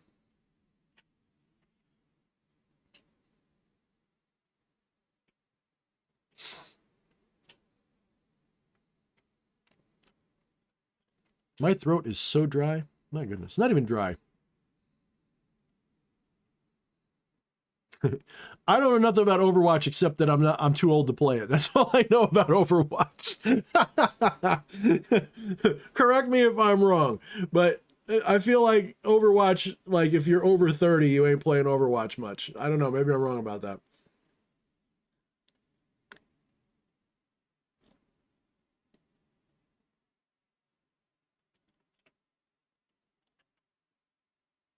I'm glad someone else knows Days Gone. Did you finish that, Jasonius? And I don't want to ruin it for anybody who didn't, but damn, I played that game in the first 5 hours or so. I wasn't sure I was going to finish it. I thought I'll give it another few more hours, and at some point it just started to grow on me. And then I don't know. Once I opened up the third area, I was in so much love with the game, and I was like, just in love with the romance story and everything that like I saw like foreshadowing was going to happen. I'm like, oh my God, this is going to be so. And then once certain things happen, I'm just like, I just had to beat that game, and I beat it hard. I beat that shit hard. I was like, I'll just put it to you. I don't want to ruin it for anybody who might play it, because you may not like it, but I want to ruin it for you if you haven't played it. But it's like, I'd like to see Deacon St. John and John Wick. Like, like, to me, like, they've got something in common, right? The one will kill your whole fucking universe over a dog. The other one's willing to go through the fucking apocalypse for a similar kind of heartbreaking reason. And it's like, oh yeah, you see, Jasoni's like, you probably did it the way I did. I ran away for most of the hordes. Like, I just killed a bunch and ran back and rinsed and repeated, because I wasn't gonna stand there and try to beat them over. I just piecemealed them. But I'm not gonna lie, I was in such a rush to see the ending that the last horde I fucking used an invincibility cheat on so I could beat it. I said, fuck it. It's not about the challenge anymore. I just want to see the ending now. I just want to see how it ends. I can't stand this. And like, I knew how it had to end, but I wanted to see it. So I was like, fuck it. God mode on. And I just wiped out the final horde. And it was like, I know, because I knew there wasn't going to be a boss fight. I just knew it. So I was like, fuck it. Damn it. I'm going to play that right when we're done with the stream, by the way. As soon as I'm done with this stream, I'm going to go take a piss and play it. Just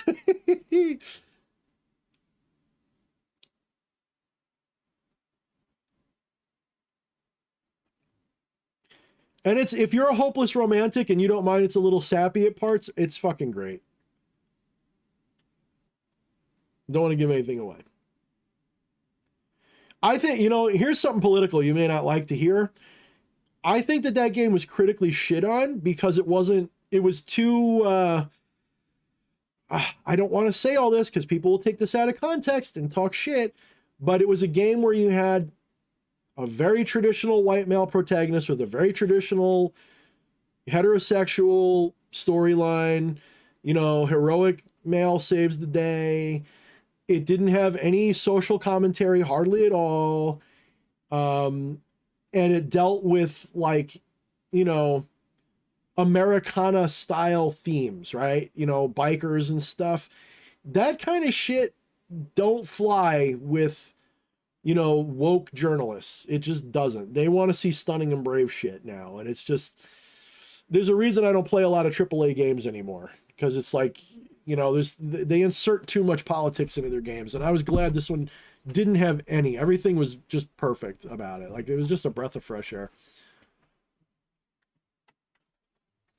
Yeah, Chicago Chopper is the key.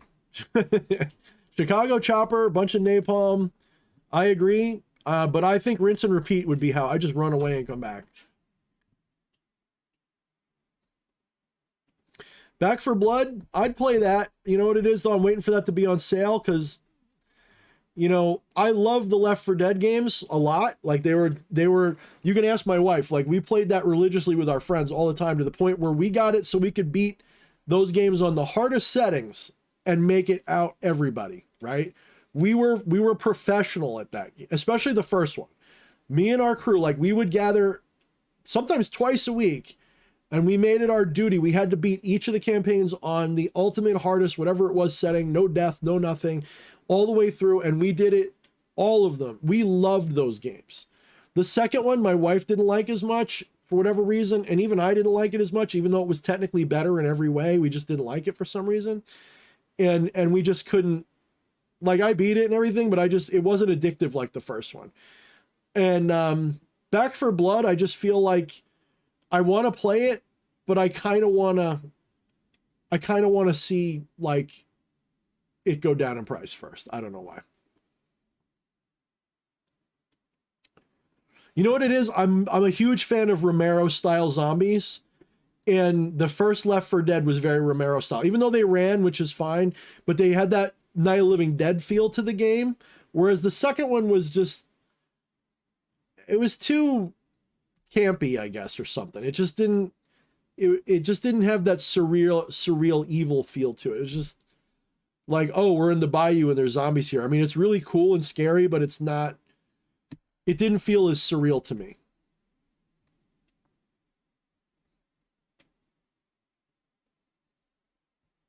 And I don't even need, you know what it is? It's not even about how hard it is. I like zombie horror. To me, should be a combination of survival and horror.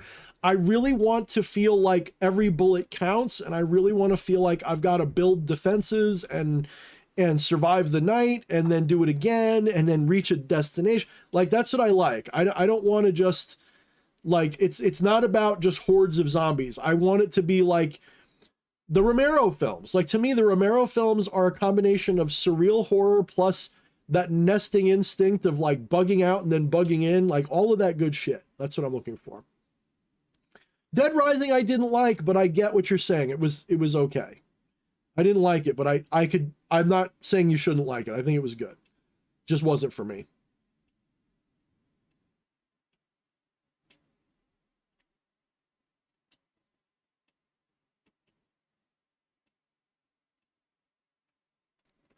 Blood Red says, not like games would be good if they were all about stopping the Eurocentric cis white headset patriarchy with black Indonesian gender flux protagonists, but we'd see those reviews, wouldn't we? You damn right we would. They would be 10 out of 10 every time. State of Decay. I actually enjoyed State of Decay, but I don't like it now. Like, that game didn't age well. I enjoyed State of Decay. I beat the hell out of that. I didn't play the second one though.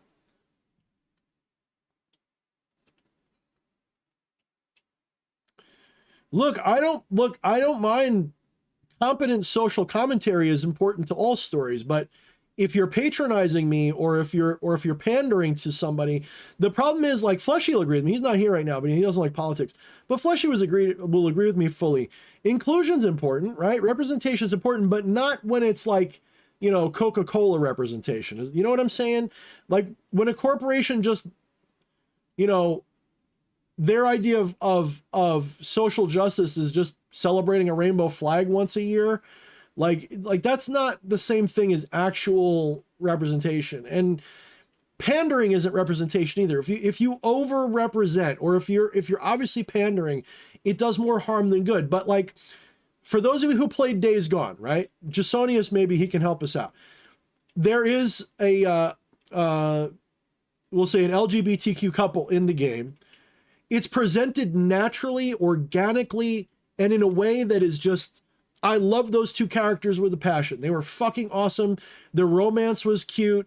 And it wasn't like, oh my God, they're trying to make some kind of obnoxious, you know, scolding social commentary. It was just, hey, these people are in a relationship. Is that, you know, deal with it. And it wasn't in your face. It was just there. And they did it in a way where, this is what I thought was brilliant about it, was as much as they were accepted, even the people who accepted them were a little like, they didn't know what to say about it a few times. And I thought that was clever, because that's more natural. Instead of everybody being like totally oblivious to it, it allows for those people who are on the fence about it to feel welcome to accept it. It's a psychological thing that people don't realize. To me, helping with acceptance with gender issues should not be done with a scolding, wagging finger. You should allow people to ease into it and be uncomfortable about it a little bit.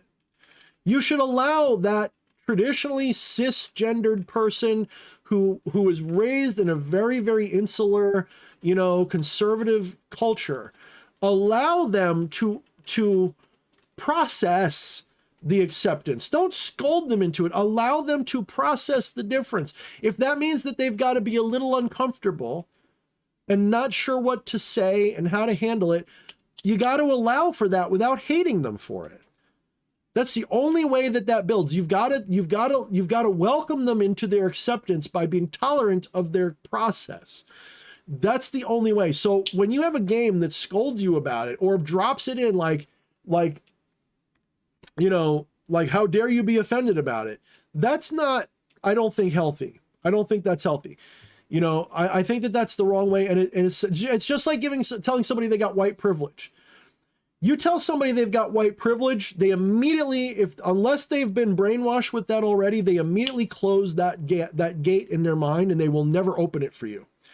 However, that same person, if you catch them on a different day and never call them white privilege, and you say, hey, you know, there's racist people out there. They go, oh, fuck yeah, there are, and they suck.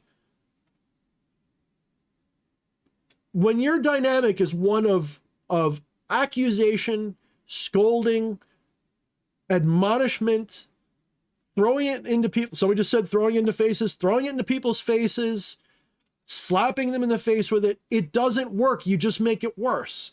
The only people that you convince are people who are not the people that are actually going to have legitimate. So you're only going to get the sociopaths and the weak to join you in your cause. You want to get everybody else to join you, right? You don't want to coerce people. You want actual acceptance. The only way to get actual acceptance is to allow people to dissent, but do so in a way that is healthy. So Doc still says throwing into faces and the whole nah thing is what pisses people off. Exactly. Just be who you are. Exactly. Like I dress goth. I'm pretty obvious that I'm weird everywhere I go, but I don't go to a Christian and be like, you know, I work with demons, right? You know, I don't do that. That's so stupid. I think maybe initially in any movement, you kind of have to be in people's faces a little bit. Like the hippies would do their freakouts and shit. I get that. But what we've done is we've created a movement of people who virtue signal instead of actually have virtue. And I think that's gross. And that's what puts me off about it. You know? And we've also created this system where corporations can act woke, but not actually do anything woke about it. Like Coca-Cola will say how woke they are because they have like these rainbow flag commercials during Pride Month, but then they'll still do business in the Middle East where they would get stoned for it. You know, people will virtue signal about how they hate slavery and all this other shit on their iPad that was made by Uyghur slaves, right? I mean, it's just, that's an exaggeration, but you get the point. It's disgusting. It bothers me. Yeah, I mean, it's like Jasonium says, it's really simple. Is it a consenting adult? Are they hurting anybody? Are they in my face and insulting me about it? Like being nasty? No. It's none of my fucking business. Who cares? It doesn't even matter if I like it or not. It's none of my business. It's not hurting me. It's not hurting my society. It's fine. And from fine, once you realize it's fine, then you get humanized because then you find somebody who's your friend that's like that. And you go, well, they're just like me. They just stick their dick in the other thing or whatever. Okay. Not only is it not my business, but I care about them because they're my friend. So now they're not just tolerated, they're accepted. That's how you get there.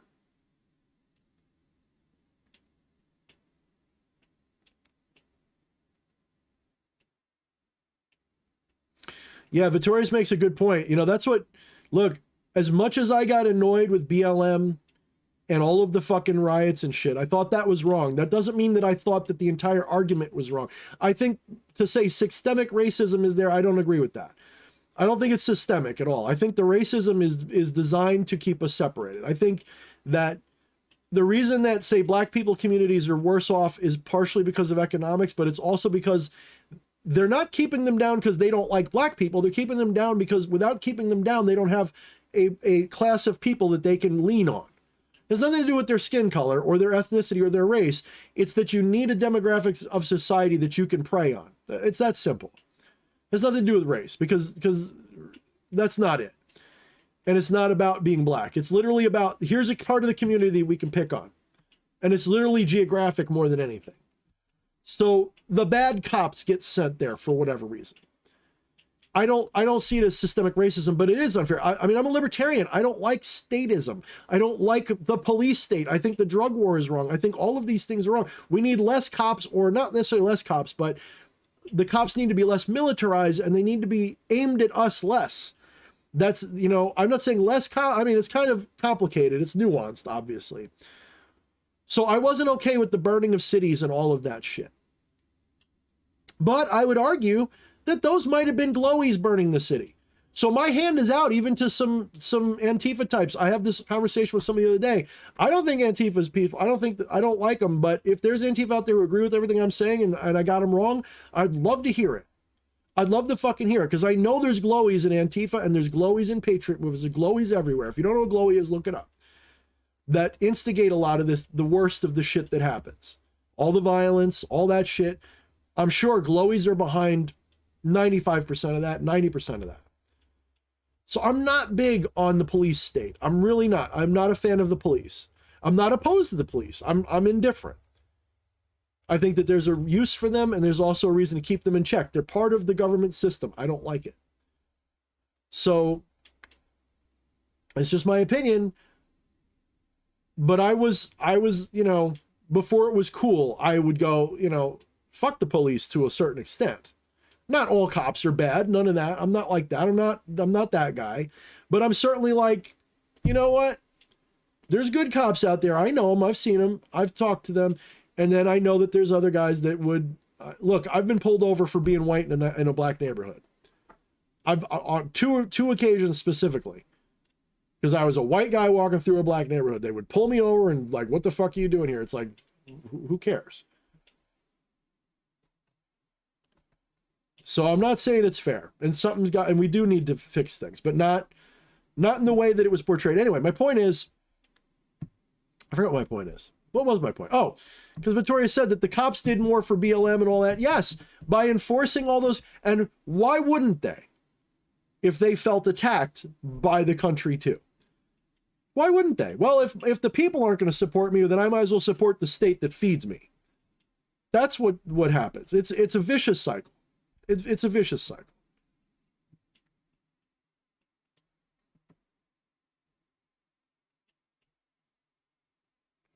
Doc says, funny thing, when I stopped doing criminal shit when I was young, all of a sudden...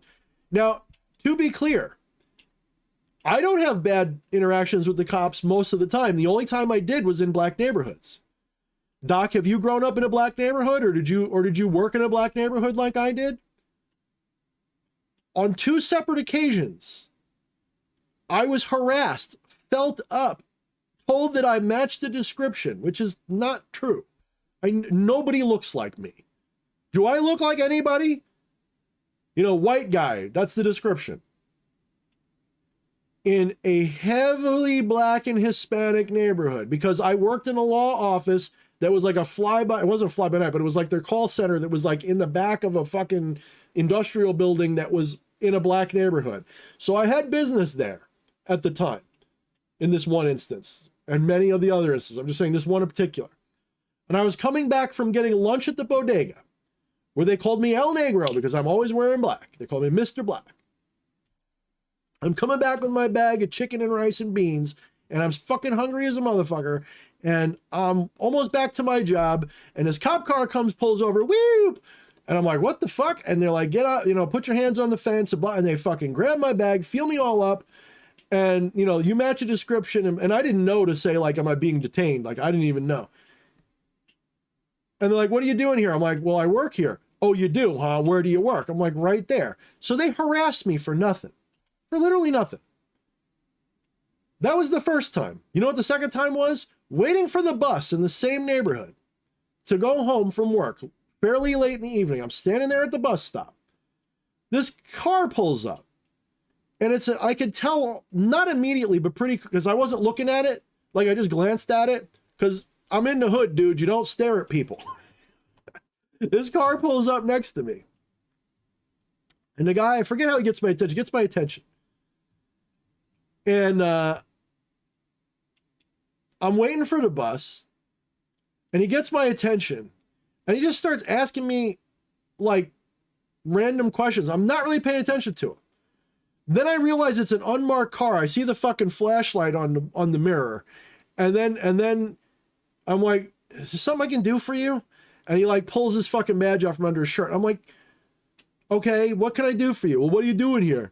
I'm waiting for my bus, dude. This is a bus stop. What do you want me to, if I live? Oh my God. So I wasn't doing anything. In fact, I've got a cleaner record than the cleanest record person in this chat, I guarantee it. Because all the dirty I did, I was real good at it and not getting caught. So I know that you could argue that they're doing the right thing. I don't see the justification in that. I don't see it. And the irony is I'm a white guy getting harassed because I'm a white guy. I guess they figure I'm buying drugs. I guess that's what they figure. That's the only thing I could give them, is that's what they must figure. Why would a big white dude, the way I looked in a trench coat, be hanging out in a black neighborhood unless there's going to be a fight or something? I don't know. But and don't forget, like I tell people, I grew up I shouldn't say grow up. I mean, it sounds like I spent the whole time. I spent a couple of years in a black neighborhood as a kid. But I also know the law a little bit. I'm not a lawyer, but I'm familiar enough as a libertarian with the limitations police have. And they cross the line every time, because at the time I didn't know those limitations. I was stupid. So instead of like, when they stopped me that first time, I should have been like, am I being detained? And just kept walking. Am I under arrest? Am I being detained? That's what I should have done. Fuck you. Don't fucking stop me for walking with my bag of fucking lunch, motherfucker. Obvious I had a bag of lunch. It was ridiculous.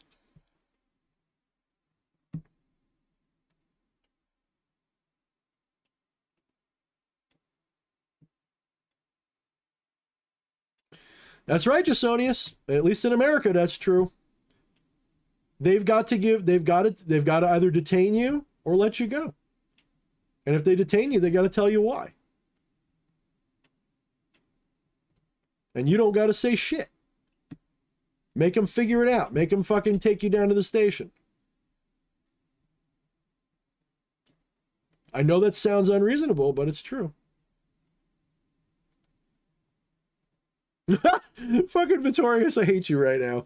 He says The White Guy Named El Negro, the new book series by D.H. Thorne, read to you by Fleshy on Audible. Oh my goodness. Oh my goodness. Everybody give him a thumbs up. That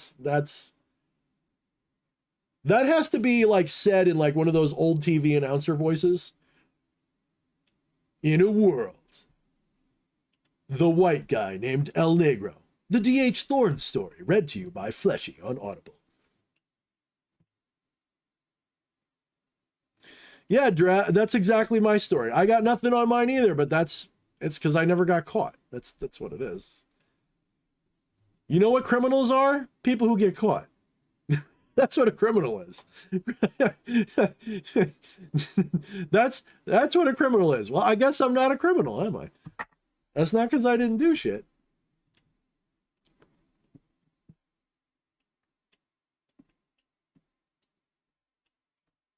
I think that they do it more to minorities. I mean, is it systemic? I have a problem with that, but I do think that it, like, I don't know, maybe it's just a matter of mincing words. I don't think it's like Trump's doing it to black. No. That's not what it is. It's Malcolm X said it well. When you put cops in a neighborhood long enough, that neighborhood becomes crime ridden.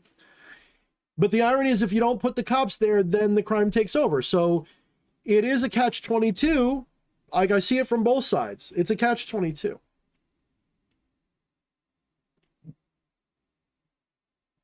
Yeah, no, Jojo, there's no thumbs up, but you can emoji it. Or something.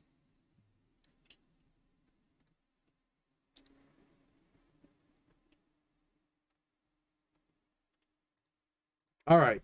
My voice is shot, guys. And I'm saying plenty of things that are going to get me canceled by the wrong people if they wanted to.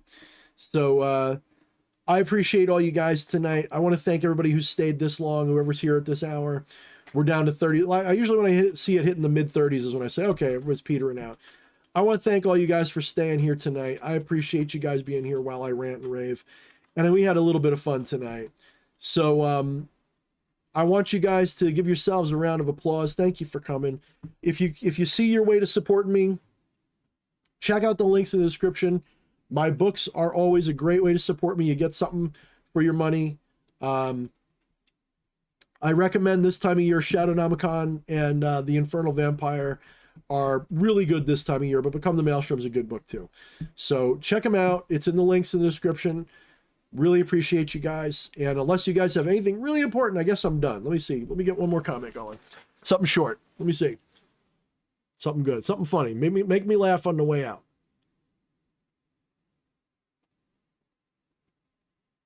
Somebody make me laugh before I hit the button. Let me see.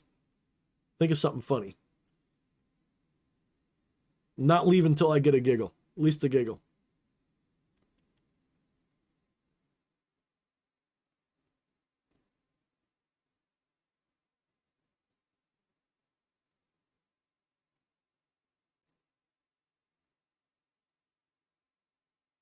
As I rock back and forth. Nothing, huh? No comedy tonight. Like, all the chat just died. Like, it's just, nope, that's it. A bunch of people are like thinking, are you guys looking up jokes? Like 200 character jokes? There we go. CM got me. I'm selling Clownet coins. See, it didn't take much. All right, guys, that's it for tonight. Anyway, guys, until next time, mind the shadows. Never take yourself more seriously than your enemies do, and all the other cool wisdoms and Thornisms that I've ever given. I appreciate you guys from top to bottom, left to right, in and out, as above, so below. I appreciate all you guys. Until next time, mind the shadows. And thank you, Doc. Thank you for buying my book. Thank you, brother or sister, whatever you are.